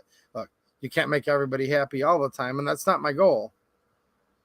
My goal is to try to, like, save this country and stuff and offer encouragement for all of you to have, like, smart, honest people that you can hang out with and talk to. Because that is what's going on right now. And there's a lot of people that would just feel alone and in dismay and in despair. And I don't want you guys to be alone and feel like you're in despair. I want you to realize the problems we have. And I want you to seek encouragement from others, like the awesome people that are always in this chat. And that's the point of this. It's not to kiss Trump's butt. It's not to throw. Look. Voted for him twice because I was voting against Hillary and against the former vice president. There you go. And that's why a lot of you Texans voted for John Cornyn, because the other one was 10 times worse. We need to all get very, very active in our primaries. So red flag laws, they're probably one of the most unconstitutional things of all time. There's no such thing as take the guns first, then due process. Anyone that says that doesn't understand the Constitution, doesn't understand due process, and doesn't understand America's founding documents. Because due process has to happen in a particular order first before there's any taking, or there's no due process at all. Just think about this for a minute. A right delayed is a right denied. If you have to go through certain petition the court, appeal, legal defense that you'll have to pay for out of your own money in most cases, right? Look, they're trying to bribe all the states. They want national red flag laws. This puts a ton of money out there to bribe your states. The love for money is the root of all evil. Government's evil. It loves money. I repeat myself.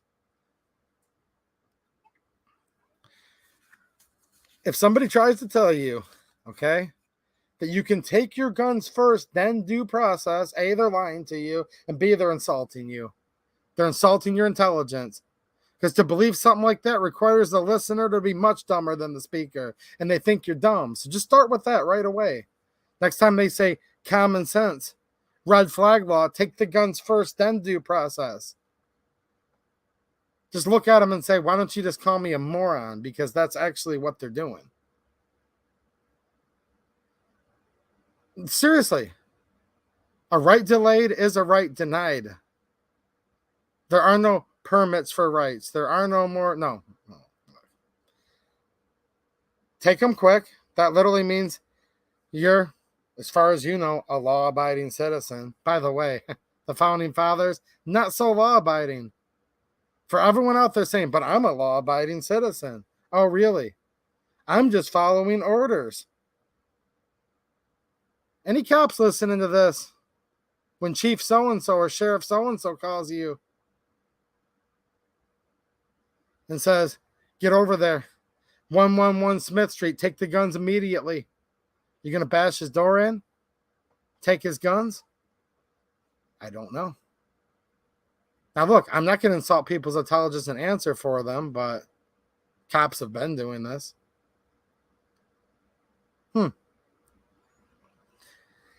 Take the guns first, and then no due process because it's too late then. You can't have due process once you've taken something without due process of law. Shreds, really? Here's a good way to word this. Here you go. Beginning and end of speech. Red flag laws destroys America. Like, it's gone. There you go. And the end. Let's go over it just a little more specific, though, because really that's about it. Second Amendment, clearly. I mean, an infringement? Come on, obviously. Second Amendment. Bink. Fourth Amendment, obviously. The right of the people to be secure in their persons, houses, papers, and effects against unreasonable searches and seizures shall not be violated. No warrants shall issue but upon probable cause, supported by oath or affirmation, and particularly describing the place to be searched and the persons or things to be seized. Now here's what happens. Someone's fast asleep. Mr. and Mrs. America, turn them all in. That's what Feinstein said. See, here's the thing. When they pass these gun control laws, the law-abiding citizen becomes a felon overnight. Imagine that. But we still have tons of people in the gun community saying, but I'm a law-abiding citizen. Oh, what do you want, a cookie or something? Come on. But I'm a law-abiding citizen. Therefore, hereby, unto, yeah, whatever. Go get those truffles and blowfish and all those fancy hors d'oeuvres out of here. The law-abiding citizens laying in bed wouldn't be expecting Barney Fife and the friendly neighborhood cops to be around at any moment at all. Why would they? He's law-abiding until he realizes that he had a one-night stand from some floozy that he met out back behind the dumpster at the bar 3 years ago. And she found out he's into guns and just red flagged him because he once had relations with her. Now, Mr. Law-abiding American here, that's better than you and pays his taxes to the fullest extent possible, thin blue line, okay. And then Barney Fife comes through the door, bang, boom. Now he thinks it's a burglar, clearly, because he's so law-abiding. What else could it be? Goes to grab his gun. Barney Fife guns him down. Why? Because he's just following orders. I'm just following orders, sir. Yeah, that Reich that was supposed to last 1,000 years, when they finally wrangled them all up and took them to the trial at Nuremberg, they were just following orders too. Cops kill people over red flag laws. There's literally been documented cases of it happening already. Red flag laws are a good way to get people killed. And if there's a good cop out there, don't go bashing someone's door down outside of due process of law to try to confiscate their guns.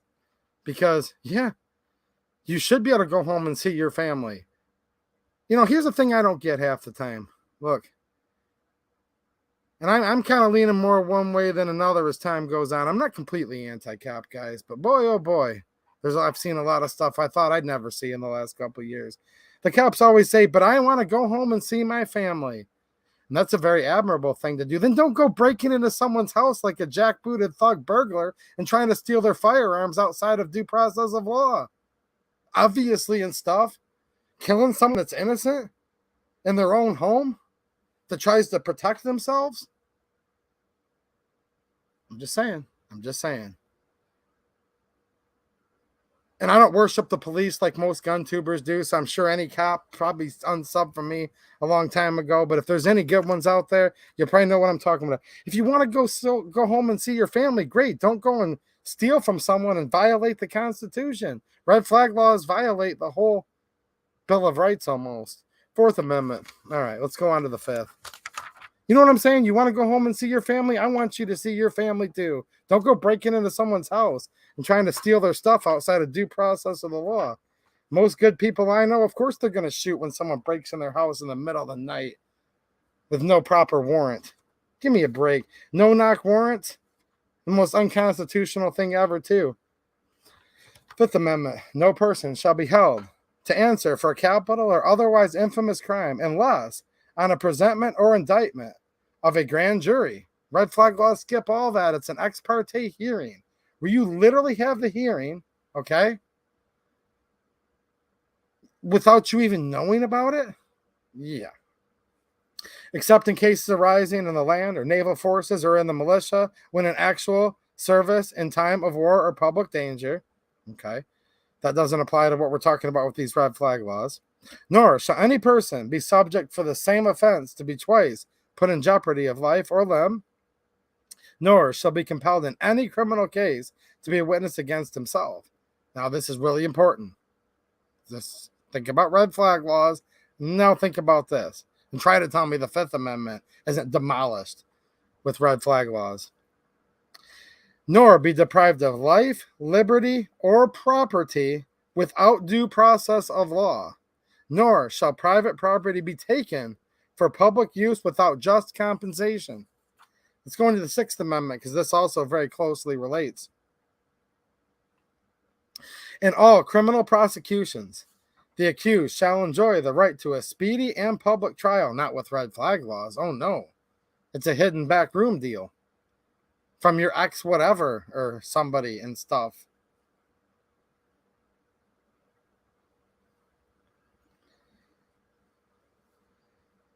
In all criminal prosecutions, the accused shall enjoy the right to a speedy and public trial by an impartial jury of the state and district where the crime shall have been committed, which district shall have been previously ascertained by law, and to be informed of the nature and cause of the accusation. I think it was in Maryland where they just busted into a guy's door when he came to the door with a gun, because as far as he knew, there were people breaking in. The cop shot him dead because his disgruntled sister or somebody like that flagged him. This is going to be eye for an eye, tit for tat. People are going to use this to try to kill as many people as possible.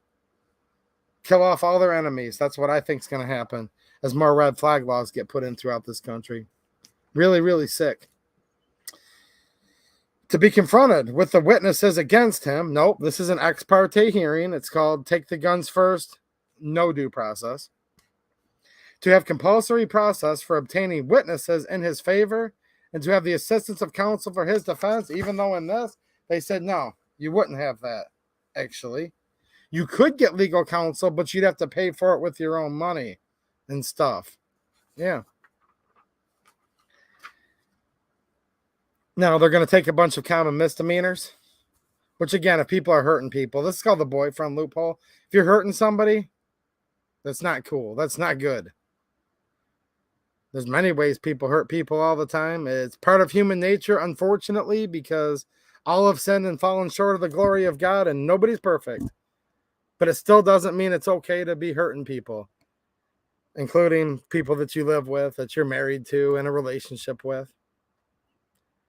No excuse for it. But here's the thing. There's a lot of people, though, that go on a date and it doesn't go so good, where they'll be able to call and say, well, he hit me, he did this, he did that, or she did this, she did that. They're wanting to widely open up what they're going to now consider domestic violence. Now, again, that's terrible. Domestic violence. I get it. People want to be safe within their home. Well, obviously, that's why red flag laws are so messed up. So hold on a minute. We want people to be safe from their home from an abuser. And I do want people to be safe from abusers. But here's the problem. So hold on a minute. They want to make it where if somebody allegedly hit their girlfriend, they're going to be prohibited the rest of their life. I think that's a pretty strict penalty to be deprived of one of your natural rights because you hit somebody once. And here's why I say this, because a lot of it's fake. A lot of them are false reports, false restraining orders, vendettas, tit for tat, eye for an eye. So look, if someone truly beat the crap out of an old lady, no, you shouldn't have that. That's all I'm saying. We shouldn't have. Lock him up, okay? He's beating her every day when he comes home from work. Lock him up. Get him away from society. But people that are considered domestic abusers half the time just had words. You guys know how this works, right? In most areas. The neighbors call because they hear him and her arguing. Maybe they're both drunk. Maybe they're not. Doesn't matter. And they come and they're like, we have to take somebody. But nobody actually touched anyone. They just got in an argument and the neighbors called the cops because there's too many nosies out there. There's too many Karens out there. Anyways, the cop's sitting there. The law says I have to take someone with me. I guess I'll take her. And the guy goes, nope. I'm the man of the house. I'm the husband. Just take me. He's now just admitted to domestic violence, prohibited the rest of his life, even if it was just someone he dated, whatever. That's part of this. Now, it sounds great at first just to say to be safe within your home. And yes, if it's like a real deal, but there's so much stuff that happens like that. The neighbor called. Somebody called in. Somebody had a vendetta. Imagine that. Somebody not getting along with their ex anymore. Oh, that's real far-fetched. Not. But they have no problem kicking your door in and coming in with guns and flashbangs and just power overwhelming. And if you even try to pick up a gun because you don't know what's going on, kill you dead, which has happened before with red flag laws. So hold on. So to keep people safe in the home, they want to make it where like potentially millions and millions and more people are about to become prohibited people the rest of their life. Okay. But at the same time, try to bribe states to send more people into their homes with guns, trying to either confiscate their property without due process of law, which is unconstitutional, or kill the person if they resist in any way whatsoever. I don't know if I did a good job of explaining this because it's actually like really hard to even imagine, let alone attempt to explain. And they want to outlaw body armor in many states. Yeah, I saw that out of the corner of my eye. 21 years old. This is where I'm going to get into some more hypocrisy here. This kind of ties in with mental health, 21-year-olds, red flag laws, boyfriend loophole, all of this. And it's really sick.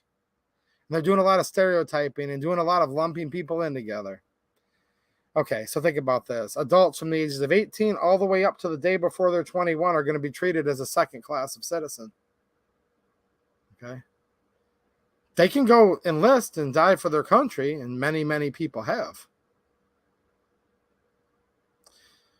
There's a lot of people out there that are trying to run a household and have their own place when they're 18 through 21, that have just as much right to be secure in their house as their effects and their papers as anyone else, and they need a gun to defend that. It's their right. It's their duty to defend their family, their beautiful young wife and child, children, whatever. I don't care if they're single. All lives matter. And most people's families' lives matter to them. And if someone's ambitious enough to go out and get their own place at the age of under 21, or ambitious enough to sign up for the United States Armed Services, imagine that you could carry a full auto M4. Soon it'll be the XM5 or the M5, whatever. But your wife's sitting at home while you're out on deployment, and she sees something going on and needs to get a gun in the house quick. Nope, 3-day wait, minimum, up to more like 10 days, and in some cases even much longer than that. Wow. Remember the whole right delayed is a right denied? Well, they want to delay the rights of adults that are under 21. Now, it's not just that, it's actually even worse than that, and this is all going to tie in with mental health and everything in 1 second here. Now, they want to make it where they can dig deeper into their records. They want to bring up juvenile records. Okay. Now, you could possibly make an argument, and I don't know if I'd be convinced or not, but someone could say, well, hold on. If someone's got in trouble when they were a youth, that means they're just a bad seed and they're going to be in trouble the rest of their life. Sometimes maybe, but not always, actually. Actually, a lot of these people that commit these atrocities, which get people all emotional and they pass this crap that won't do any good, by the way. Because here's the thing, good people don't need laws because their moral compass is going to guide them and they don't want to hurt anybody. Most of us good people just want to be left alone. But bad people, they're not going to care about laws, and by sheer definition, criminals don't follow laws. These laws only affect the law-abiding. Criminals don't care, they're already criminals, right? Now, a lot of these people that committed the atrocities, some of them have perfectly clean criminal records. Okay.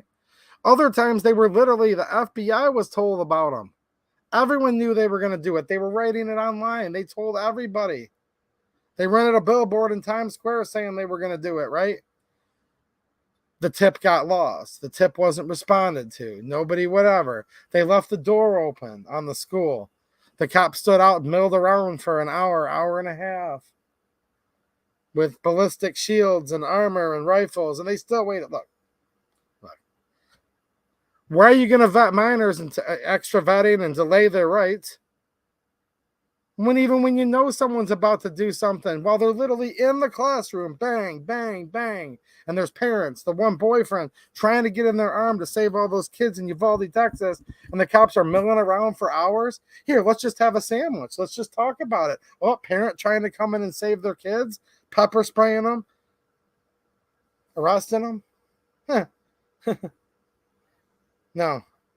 These laws only affect the law-abiding, and in some cases, like Uvalde, the police act as the violent thugs' personal bodyguards and make sure no good guy with a gun could possibly save their own children. That's what happened there, from what I can tell, in my opinion. That's what it looks like happened. Juvenile records used to be sealed. Now, I know most Republicans run around. I heard Ted Cruz saying, we need more police. We need to arrest more people. And this is why I'm not quite a normal Republican, guys. I'm pretty conservative, but maybe I'm not a normal conservative. I do believe in actually giving people a second chance. I believe there's a lot of good people out there, and I don't want you guys to dox yourselves or say too much, whatever you want, or say nothing at all and just nod your head. I know there's good people watching this stream right now that got in a little trouble when they were young. I would bet my life on it. You were a good person then, but you just screwed up and did something you shouldn't have done. And you were immature, and you were a punk, and you were whatever. You kind of wandered away, but then you got yourself back in line and started becoming a good person again. And now you're probably one of the best people there's ever been. And you wouldn't harm a fly out of any malicious reasons, but you would sit there and protect and defend your family, your country. I don't know. I think keeping people's criminal records, as juvenile records rather, sealed is a pretty good idea. Because trust me, no one's perfect. These politicians certainly are not perfect. Oh, nice avatar, Bill Campers. I see that there. Oh, man. He grabbed that emoji that I put up there for the channel members. You guys can put that in the chat. I don't know. What do you guys think? Have a conversation about it. I'm not telling you what to think on this. I can see both sides of the story, but it's always been the tradition of this country where you sealed the juvenile record and didn't take it on someone the rest of their life. Because, I mean, look, the rest of your life can be a really long time when you're young. Now, life's super, super short. Actually, life is but a vapor that appeareth and vanisheth away if you look at the scope of eternity. And life is short and full of problems, but it's still a long time, too, especially when you're young. You know what I mean? The older you get, you realize how fast it really goes. Ain't that the truth, right? I know you guys are nodding your heads now. I don't know. I believe in a second chance. If a kid messes up as a kid, doesn't necessarily mean that they're going to ever hurt anybody. And in fact, 99.9% of the time, they're not gonna. They're just a little bit of a punk, whatever. You know what I'm saying? Jane Locke says, dude, what's happening, Jane? Nice to see you. Are you doing good still, Jane? I hope you are. I'm going to be seeing you soon at the 2A days in Howell. I know some of you guys are planning on going there. I'm going to get a community post up, so check my community page, guys, soon. Okay? She says, dude, I grew up in the 60s. Of course, there's stuff. Let me see. I just skipped on me the idea that was plenty stupid that I was involved in. There you go. Well, now they want to go back and pull up the youth records. I don't like it. Don't be messing with 21-year-olds. Gun dealer, predominantly for profit. Yeah, like who's... Just think about this. Think about this. You mow grass for a living. Okay. And you're thinking to yourself, you know what? I wouldn't mind another Makarov pistol. And by the way, with the sale they're on, I'm going to enjoy it and I'm going to shoot it and collect it. But I bet you if I needed to sell that in 10 years, it's going to go up. I mean, that's what milsurps usually do. And other guns, too. Even modern production. Some are more limited runs. Some are just really nice. You know what I mean? Well, now they're saying if it's predominantly for profit. No, I'm sorry. If you buy... Someone mentioned this earlier in one of my comments. If you're watching right now, shout out. They said, so does that mean everyone that buys a car and flips it to sell it as a car dealer? No. Now, if you're constantly flipping cars, sure. But you buy a classic car. You restore it, you drive it around, take it to the car shows for a few years, enjoy it. Knowing, though, that while you're enjoying it the whole time, you're building up a little nest egg and investment. Look, the United States dollar sucks. Probably you could invest in dirt. I'm not even joking. If you bought tonnage of dirt and had a good place to store it, you'd make more money on that than a US dollar, because topsoil is up like 30% more than it was last year. I'm not joking. If you invested in dirt, it's probably better than the US dollar right now. So someone's like, well, I'm going to buy cars and this and that, and I'm going to enjoy them. I'm not going to be a car dealer. I'm not going to flip 10 of them in a week, right? I'm not going to have that big sign with the different colored pennants out on the front. Buy here, pay here. No. My friend Dale that might be watching right now, for example. If you're watching, shout out. Dale Konya out of Michigan here. He enjoys taking his different various really nice cars that he shares pictures of us with over on Locals. He takes them to the shows. He enjoys. I'm sure once in a while he sells one and makes a little profit on it so he can, they're saying if you buy a gun predominantly for profit, you need to be a gun dealer and be an FFL. Even though you're like, excuse me, I don't have a shop.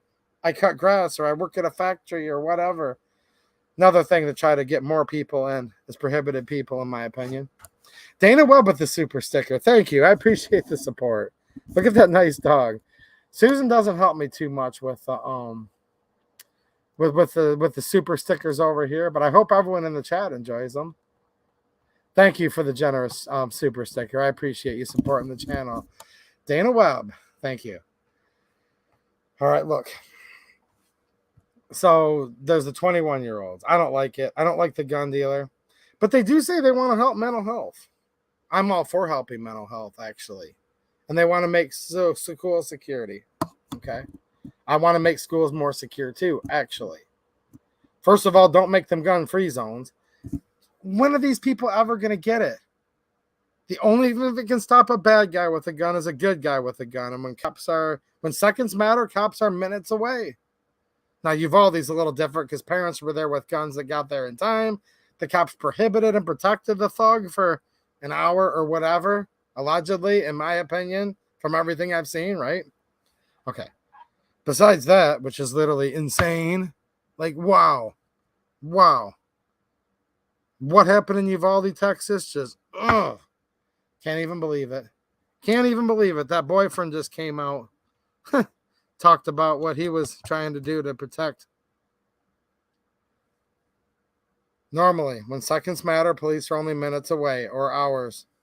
Not away, but there watching it happen in Uvalde. Okay. School security, yes. But the federal government doing it sounds like a big money grab and a way to put a bunch of money in a bunch of people's pockets. Now, mental health. Absolutely. Back to that again, though. I don't think the government does anything right. And they got a kind of a lot of nerve, if you really think about it, talking about how the federal government, these same rhinos, remember these Republicans that voted? You guys know the list, right?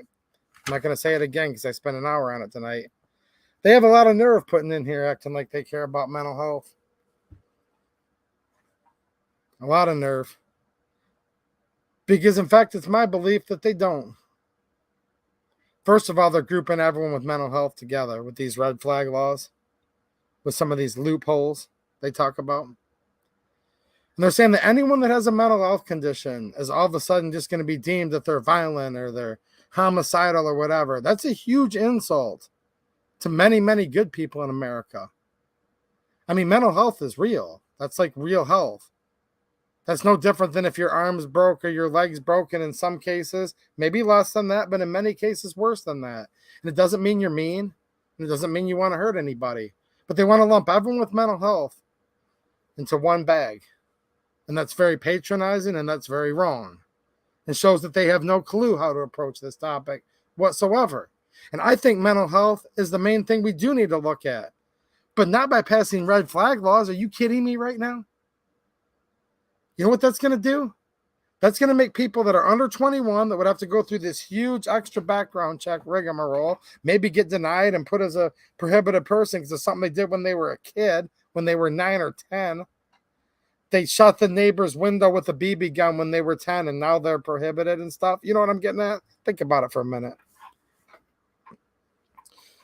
What if that person that can't buy a gun with about a bunch of delays and blah, blah, blah, right delays are right denied, by the way. Very unconstitutional to deny anybody the immediate access to the arms that they see are fit. Okay.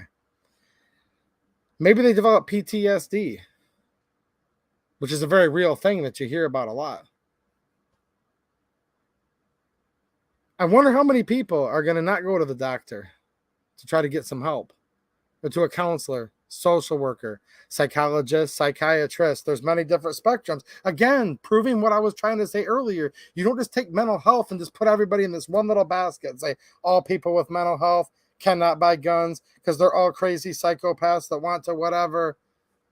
That's where they're heading with this, in my opinion. Very discriminatory.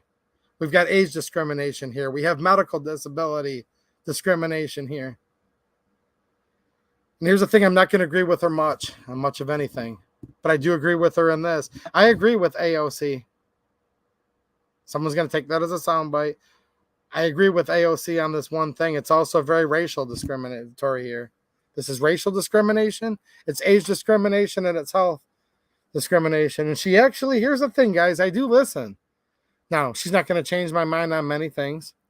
But when I said AOC said this, it has to be wrong. But I actually fact-checked her on some of her stats. She said this will affect minority races, actually, more often than not. And I said, well, hold on. AOC's an idiot. She just has to be wrong. And then I said, but what if she's not? So I looked it up. We're looking at racial discrimination here, age discrimination, health discrimination, and then, of course, just discrimination against everybody. Some of you could even claim intersectional discrimination. If you're a young, black person with some type of psychological mental health disorder, doesn't mean you're a mean person. You're a three-way intersectional person that's being discriminated against. I'm trying to use their words here. You guys know what I'm talking about. Intersectional. This is the party that's supposed to be for the underdog. All Democrats voted for this, by the way. All the Democrats voted for this in the Senate. And 15 Republicans. Look, you guys can look at what AOC had to say about it. She said this is racial discrimination. And that gets thrown around a lot, especially by the Democrat Party. But in this case, I believe it's right. I believe it does. I really do.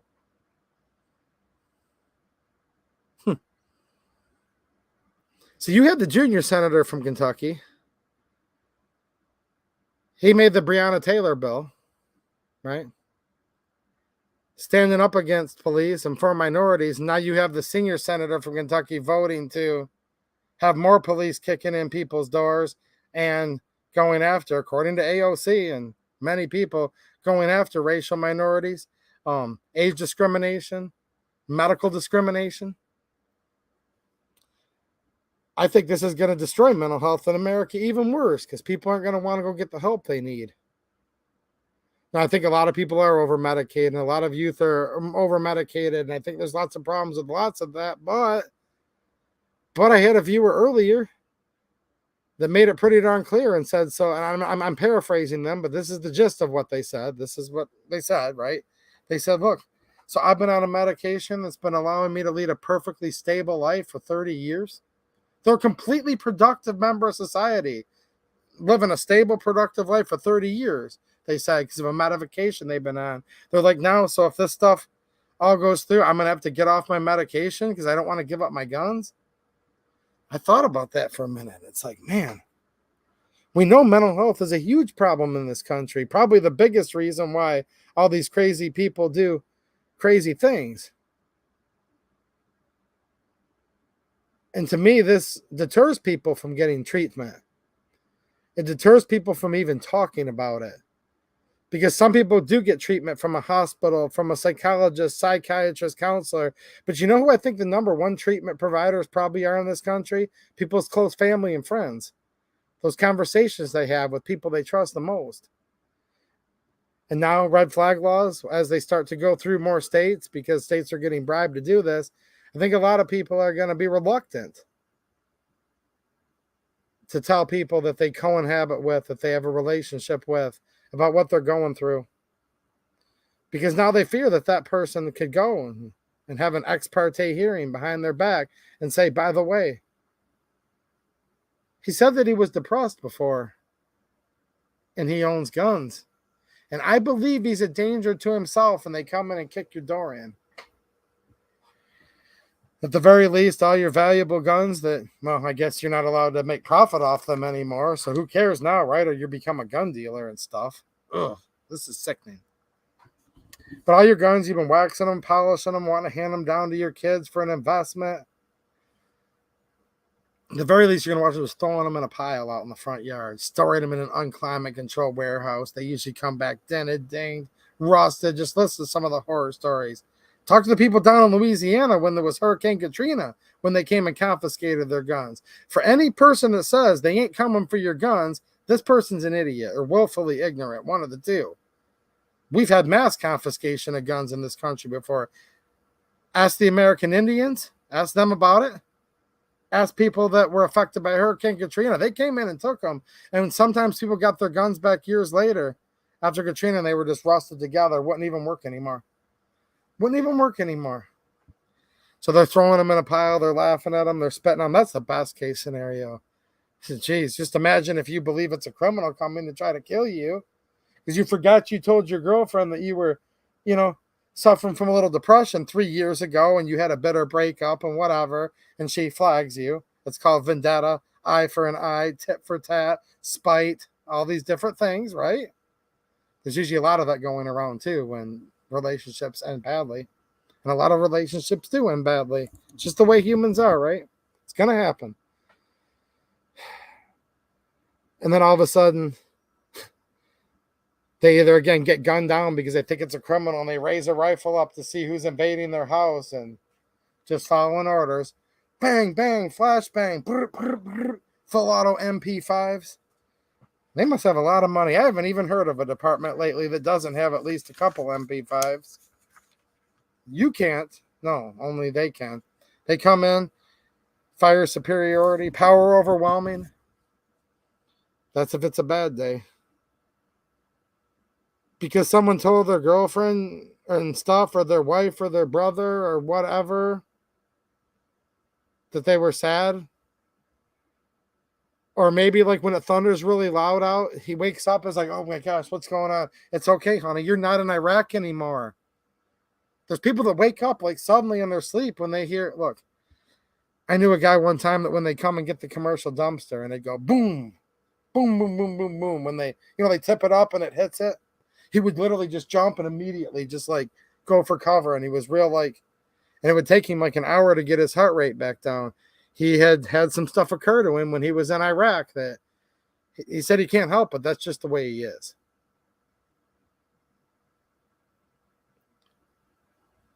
To put mental health into just one sweeping category and say, well, if someone has a mental health problem, that's grounds for flagging them because they could be a threat to themselves or others.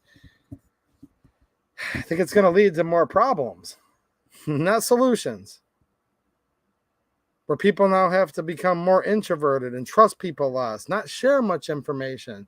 We should be having fellowship with friends, family, and neighbors. You should have no problem going out in your backyard shooting and say, howdy, neighbor, come over here. Have you ever shot an AR-15 before? No? Do you want to try? No, thanks. Okay, cool, but we're still friends. Or maybe, yes, I do want to try. And you let him run a couple boxes of ammo through your gun. You're going to need his help one day. He'll help you, He'll get you back. Let him shoot a little of your ammo. Introduce him. This discourages that because you don't want now your neighbors and friends and family to know you have guns because you don't want to get flagged. I don't know. What do you guys think about that whole topic? Some people have been talking about the whole mental health aspect with me. People in different comments throughout YouTube and whatnot the last couple of days. And a lot of you have been reminding me of some of this stuff. So I wanted to kind of consolidate some of that here to think about. And look, guys, I'm not naive. I'm not just sitting there like, oh, geez, give everyone. No, there's people that are completely ruined people. Some mental health disorders are so severe that those people are not fit for society at all, quite frankly, and it sucks. When you think about some of those extreme disorders and broken people that should not be among us, lock them up. In some cases, that just needs to be done, unfortunately. You hate to think of it that way, but some people are literally just no good. Well, that kind of actually perpetuates my point. To group those people in with everyone that has, quote, mental health, Doesn't sound right. Sounds like it's going to do the opposite. All right. Real quick here. It's already been 2 hours. I'm not going to go too much longer. I do want to read the reps. Everything I said earlier, hold these reps accountable at the ballot box in the primaries. Here's the 14 House Republicans crossing party lines to vote in favor of the measure. We have Liz Cheney of Wyoming, Adam Kinzinger of Illinois, Tom Rice of South Carolina, John Katko of New York, Chris Jacobs of New York, Maria Salazar of Florida, Brian Fitzpatrick of Pennsylvania. Here's a couple beauties from Michigan. Peter Meyer of Michigan, Fred Upton of Michigan, Anthony Gonzalez of Ohio, Steve Chabot of Ohio, Mike Turner of Ohio, David Joyce of Ohio. Jeez. Everyone here's from Michigan and Ohio. Almost. And Tony Gonzalez of Texas. That's 14 Republicans that if you happen to be in their House district, vote them out. All right. New York Rifle and Pistol Association versus Bruen. Basically what it did in a nutshell, because I've been on 2 hours. I think, though, I'm going to reserve talking about this more, either on my own or possibly with a guest here very soon, because it's a victory, okay? It's a victory. You guys want to be happy about it? You should be, and I am happy about it. I truly am. It's weird, though, because this whole Senate bill is about to become law, or maybe is. Maybe the former vice president. Nah, it's past his bedtime. What do you think, Susan? You think the former vice president voted? Did he sign? What did he do? I don't know. Let's go, Brandon. I don't know if Brandon signed it or not, but it's going to be law. It's already passed both houses of Congress. Okay, that sucks. I started off the stream this way, and I'm going to touch on it real briefly. It's almost better for me to kind of get rid of some of the misconceptions and talk about how it's awesome news. Because if we had lost this case, that could make it where, like, it could become more and more restrictive. But there's only about 6 or 7 states in the whole country that this affects, really. And Roberts even tried to point it more strictly towards actually just New York. But even California's come out and said it affects them. But here's the problem. Most of these states already have a workaround. All right, let's go over this real quick. So New York was a May issue state, okay, for a long time, way over 100 years. You had to prove to them why you needed a firearm, okay? And self-defense usually wasn't a good enough reason. I'm being very brief on all this. We can go much deeper into this. Okay. Now, there's the permit system on its face, and Roberts tried to narrow it towards that. But there are some more broad implications of the case than just that, okay? And this is where some of the good news is. Some of the good news is more in future cases that are going to result from this rather than this case itself. So they started looking at what was formerly a 2-part test, right, that courts would look at. Well, Clarence Thomas said by the time you get to the second part of the test, to find out if a Second Amendment law, violating law, is constitutional or not, he said that by the time you get to the second step, that's one too many. So the good news is they're now going to start looking at Second Amendment related cases with more of a strict scrutiny, which means it's going to be much harder for the state that's trying to prohibit and restrict to violate. So that's a win. But what it basically said, like on its face, okay, so there's more broad implications than there's literally just on its face. On its face, it says New York and similarly situated states have to become May issue.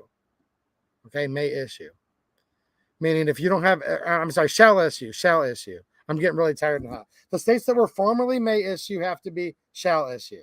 Sorry about the confusion, guys. They have to now become shall issue, meaning unless there's a specific reason that prohibits you, where you don't go through the proper procedures, they have to grant it to you. They can't just say, well, you're not good enough, you're not good enough, you're not famous enough, which that's what some of the states did, right? Now, it was close to being constitutional carry. Actually, because the way Clarence Thomas was making his arguments, he was like, any type of permit system at all to exercise the right to keep and bear arms, not only within the home, but now outside of the home. I'll get into that in 1 second. That's actually would be unconstitutional. We were this close to actually getting nationwide constitutional carry, actually, till you had Kavanaugh and Roberts that weren't with that. And for their opinion to be enjoined with and become part of the majority decision, because think about it. If you lost Kavanaugh and Roberts both over to the other side, because it was 6-3, it would have been 5-4 the other way, and we would have lost Bruen. But Clarence Thomas, and I'm assuming Alito, and Gorsuch and Amy Coney Barrett, they were basically getting ready to make the whole United States constitutional carry. Now, this is still a victory. Okay, don't get me wrong. But there was a little poison pill, in my opinion, put in when Roberts and Kavanaugh came in, because they had their own opinion on it, and they put it within, right? Within the majority opinion that was written by Clarence Thomas. And they said, no, well, certainly that permitting systems are still going to be allowed. So it does not get rid of having to have permits. Now, the other side, these states, these draconian anti-gun states, they say they already have workarounds. And they say they're just going to start making 90% of their state or cities or different areas sensitive places where they can still do a de facto ban. Now, Clarence Thomas also talked about the whole sensitive places thing and attempted to shoot that down as much as possible within the case. So we're going to have to see what happens here. But there's going to be lots of tricks going on with different states and lawyers, and they're going to try to undermine this Bruen case like crazy. They're literally already promising that they're going to try to undermine it as much as possible. So it established a more strict scrutiny standard for Second Amendment related cases going forward. That's a huge win. If you live in one of those 7 states, it might help you to be able to obtain a permit easier, but I only say might because they might say you have to have 14 months of training and spend $5,000 and whatever to get this permit. Now, that might get struck down later, but just keep in mind, the Bruen case itself has been going up through for 7 years, and this law has been on the books for 111 years. So this whole SCOTUS is just going to throw out these red flags and SCOTUS is just going to do this. Maybe. Actually, SCOTUS declines to hear 99% of all the gun cases put forth. There really hasn't been a huge gun case in over 10 years now. So there is a lot of good with this, but these same states they're already working on ways to undermine it as we speak. If you already lived in a state that was shall issue on its face, this did nothing for you right this second. Now, there's good things in the future, a more strict scrutiny. Okay? That's going to be better. Okay. But places that were already constitutional carry, this did not establish constitutional carry. It didn't say that all states have to be open carry. They literally said that a permitting system, and this was kind of the poison pill in my opinion, Kavanaugh. I've always been suspect of him. Now I know for sure. Kavanaugh. But look, if we would have lost this, it could have been 100 times worse. So this is a victory, mainly because that we didn't lose, but now they affirmed that precedent and said that now actually permits are constitutional.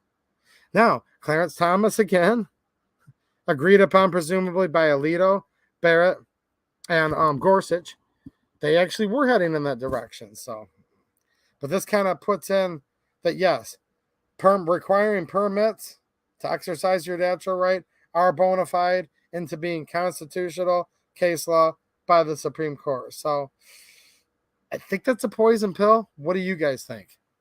Now, did another thing. Whereas you had Heller that said that it is an individual right to keep arms within the home, right? Because they were trying to say that it was only a right if you were connected within a militia. It was only the right of the militia to keep and bear arms. Now, there's still people on the left saying that every day. And again, for you to believe that requires the listener to be dumber than the speakers. It doesn't say the right of a militia to keep and bear arms. No. A well-regulated militia being necessary to the security of a free state. Okay. The right of the people to keep and bear arms shall not be infringed. Yes, they had the idea that the people were the militia and people would join militias. Militias were the original constitutional law enforcement, by the way. By the way, people say, well, what if we didn't have cops? What would happen? Well, the militia was the people that protected the rule of law when this country was founded? Okay. So Heller said it was an individual right. Huge, but it had a poison pill. The Scalia poisoned the heck out of that and said, but it certainly doesn't protect unusual firearms, and it only protects firearms that are in the common use. So again, Heller was a huge victory because A, we didn't lose, because that would have been a huge loss. So it's always like that. If you don't lose, it's technically a victory. Okay, it was still a huge victory. Heller said the right to keep and bear arms is an individual right. Okay? Within the home is what they were more tailored to within Dick Heller. Okay, now, poison pilled by Scalia that said, but it doesn't protect dangerous and unusual weapons, and it certainly wouldn't protect a machine gun. No.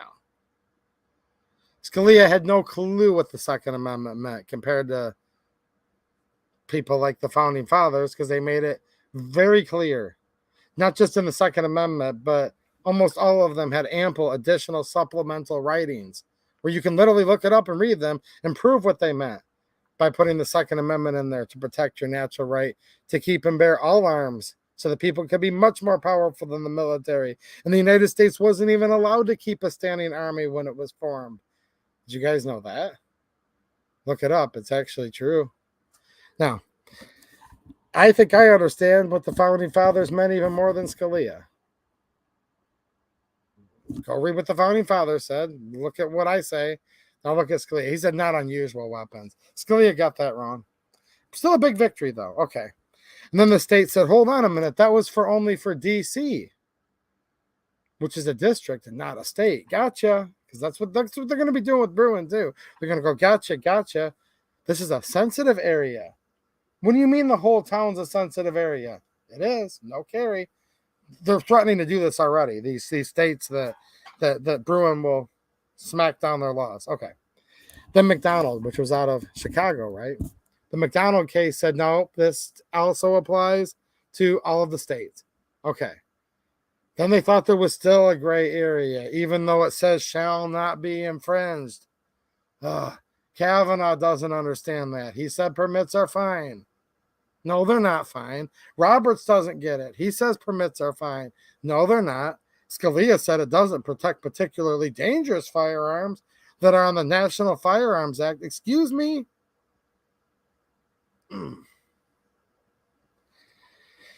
Now with the Bruen case. So it's the right to keep and bear arms is an individual right, unless it's too dangerous. That's what Scalia wrote in the majority. Heller. McDonald, yes, it covers all the states. There's a little more to this. I just see I've gone well over 2 hours. I'll touch on this more if I need to soon. Now with Bruen, now they're saying, no, it's to keep and bear arms, okay? That you can't just be arbitrarily denied a permit or have it where, no, just on our whim, we are may issue. No, everyone needs to be shall issue. And we'll see what the workarounds are. We were this close to getting constitutional carry nationwide. Kavanaugh and Roberts signed on to the majority and I think enjoined with it, became part of it, but had those couple little things. So hopefully that helps you guys out. I do think eventually, if we can keep winning this culture war, we are going to be able to go towards repealing the NFA. I think there's a lot of movement towards stuff like that. I think this case is a step in the right direction, if for nothing other than it's going to now have a higher level of scrutiny, meaning the court's going to have to look at it closer, right? It's going to take more burden on the state to prove that they're not violating the Second Amendment. Now, this is all a joke to me because, like, look, just the right of the people to keep and bear arms shall not be infringed. We shouldn't even have to have any court case about it. It should just be, you tried to write a gun control law? Of course it's unconstitutional because it literally says so. But within the watered down, whatever system we're in now, not America in my opinion, but whatever country that we're in right now, okay, this helps our current court system going forward for the Second Amendment. So it is a win. It's definitely a win. If you just look at the more strict scrutiny in and of itself,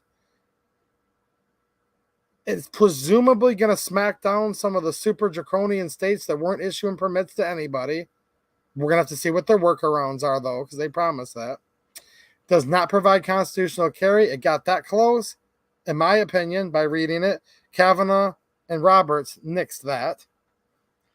And state laws may vary. If open carry is not prohibited in your state right now, you can still open carry. So there you go.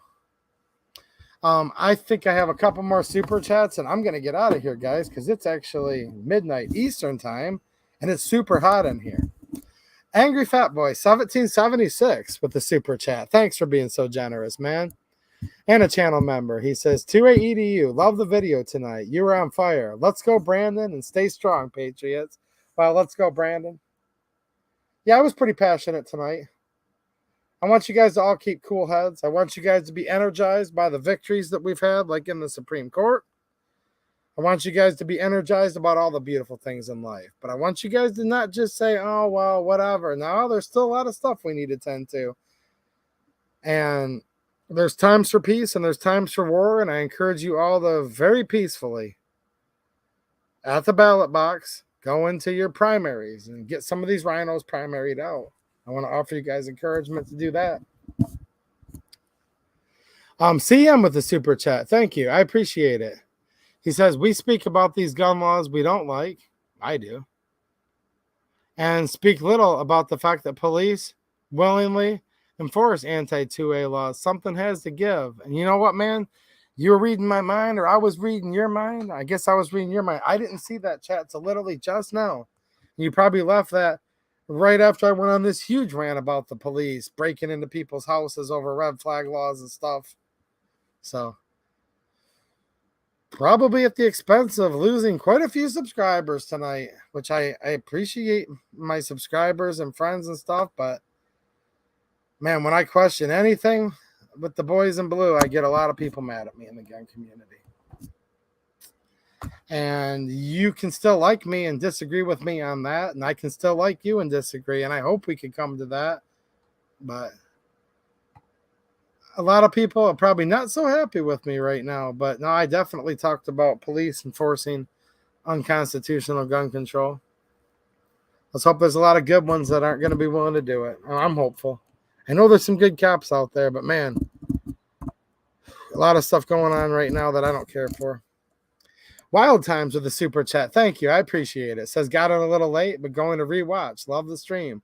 Well, thank you. I appreciate that. And boy, I guess time kind of flew by tonight. I've been on for 2 hours and 17 minutes. Wow. James Kawasaki with another super chat. Well, thanks, dude. You didn't need to do that, but thank you for being so generous.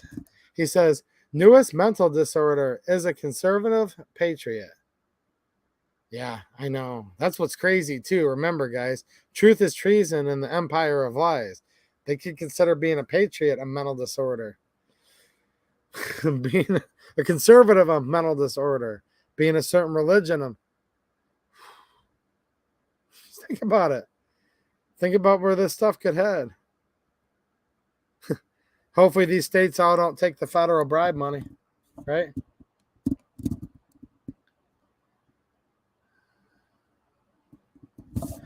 Smash Time, what's happening, dude? How you doing, man? 556. Here's a 223, man. I don't have any 556 right here. Yeah, I do. Hold on a minute. Shout out to the Smash Time channel. I don't have any individual rounds, but I do have 556 here. 500 though. He says, looking sexy in that hat, buddy. Thanks, man. I appreciate it, dude. You're always looking pretty good yourself. Speaking of Texas, Smash Time, Cornyn. Primary. That's my challenge to all the good people from Texas, because I got a lot of friends in Texas. So I was pretty stern with people from Texas. I said, Cornyn, primaried, get him out, vote him out.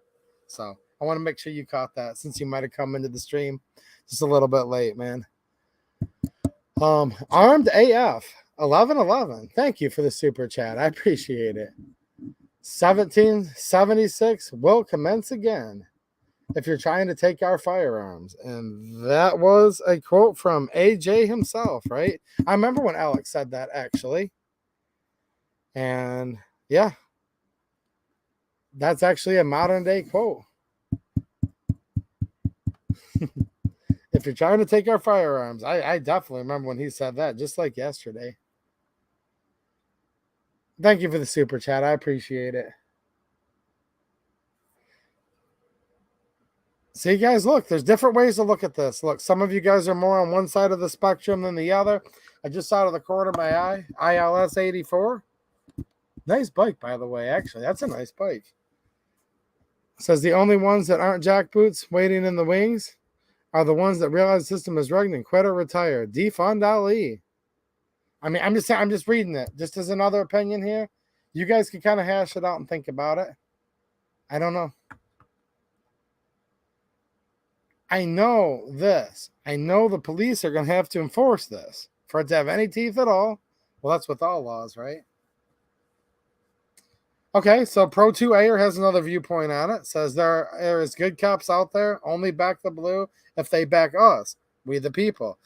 You know, I think that's reasonable. It should be reciprocal. It should work both ways. And I'm not saying that every cop or every sheriff's deputy is like this. Look, I'm not saying that at all. I'm saying the police are the police, right, collectively, are the ones that come in and exercise these no-knock warrants, these red flag raids. I think it's an interesting thing to think about, okay? Record Me Mom says there are few good police, many corrupt departments as a whole. Look, I know. If you ever characterize everything as one thing, you're always going to be wrong. Okay, I get that. This is not just a yes or no answer, but it's something we need to talk about. Thank you. Thank you for the encouragement there. Record Me Mom. Barney Brady. Well, I mean, I'm not saying the truth. I'm not the arbiter of anyone's truth. I just start thinking about all this stuff, and I'm like, man, what happens at the end of the day? Ultra Mega Mama has to lay down. So I think I'm caught up on chats. Is that true?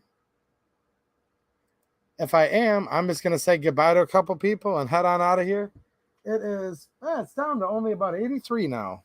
So that's not bad. It was 90 when I started the stream. See, you guys passed the time with me long enough to get the temperature down about 8 degrees.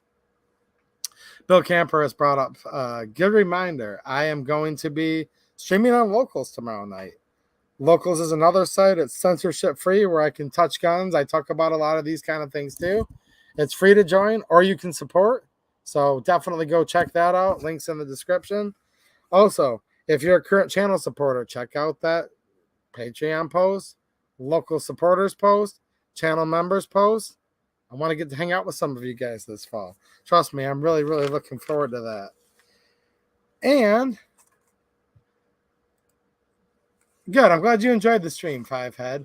No, we got to think about cool stuff, though. Like I said earlier about good old Five here saying, you know, kick rocks 2022, 2024, whatever. And we got to think about these senators and these United States representatives, you know.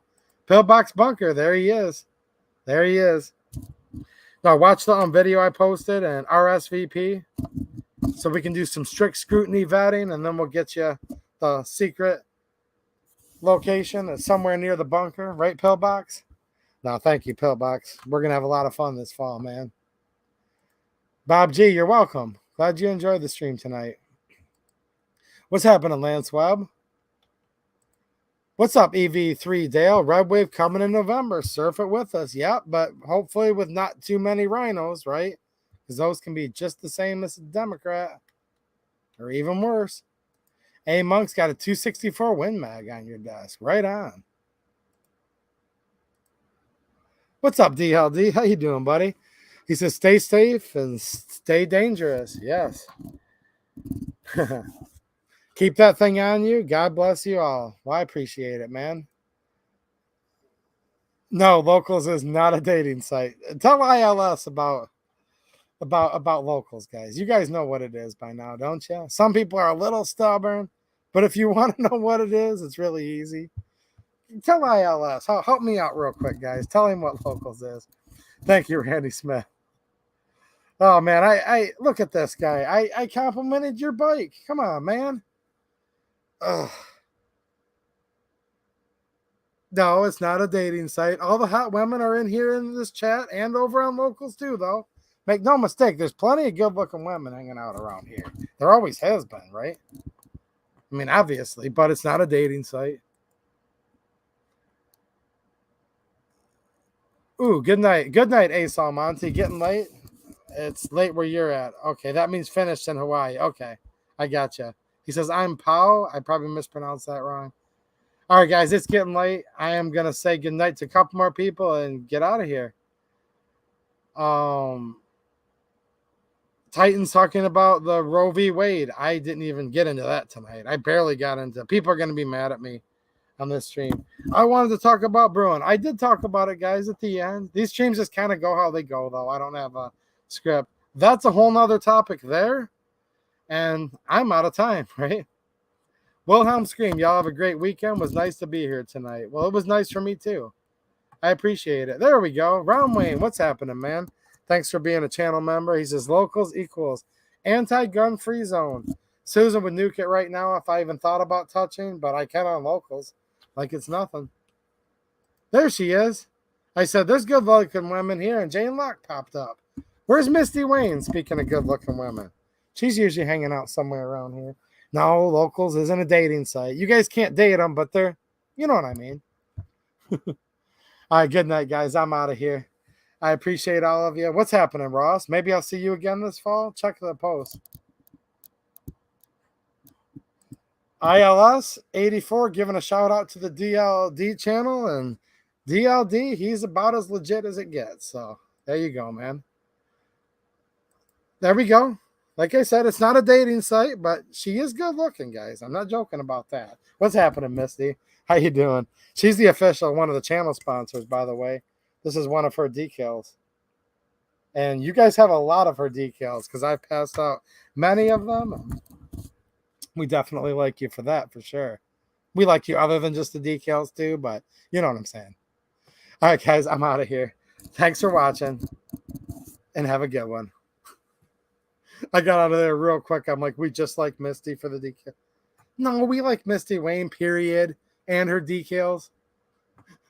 See you, we the people.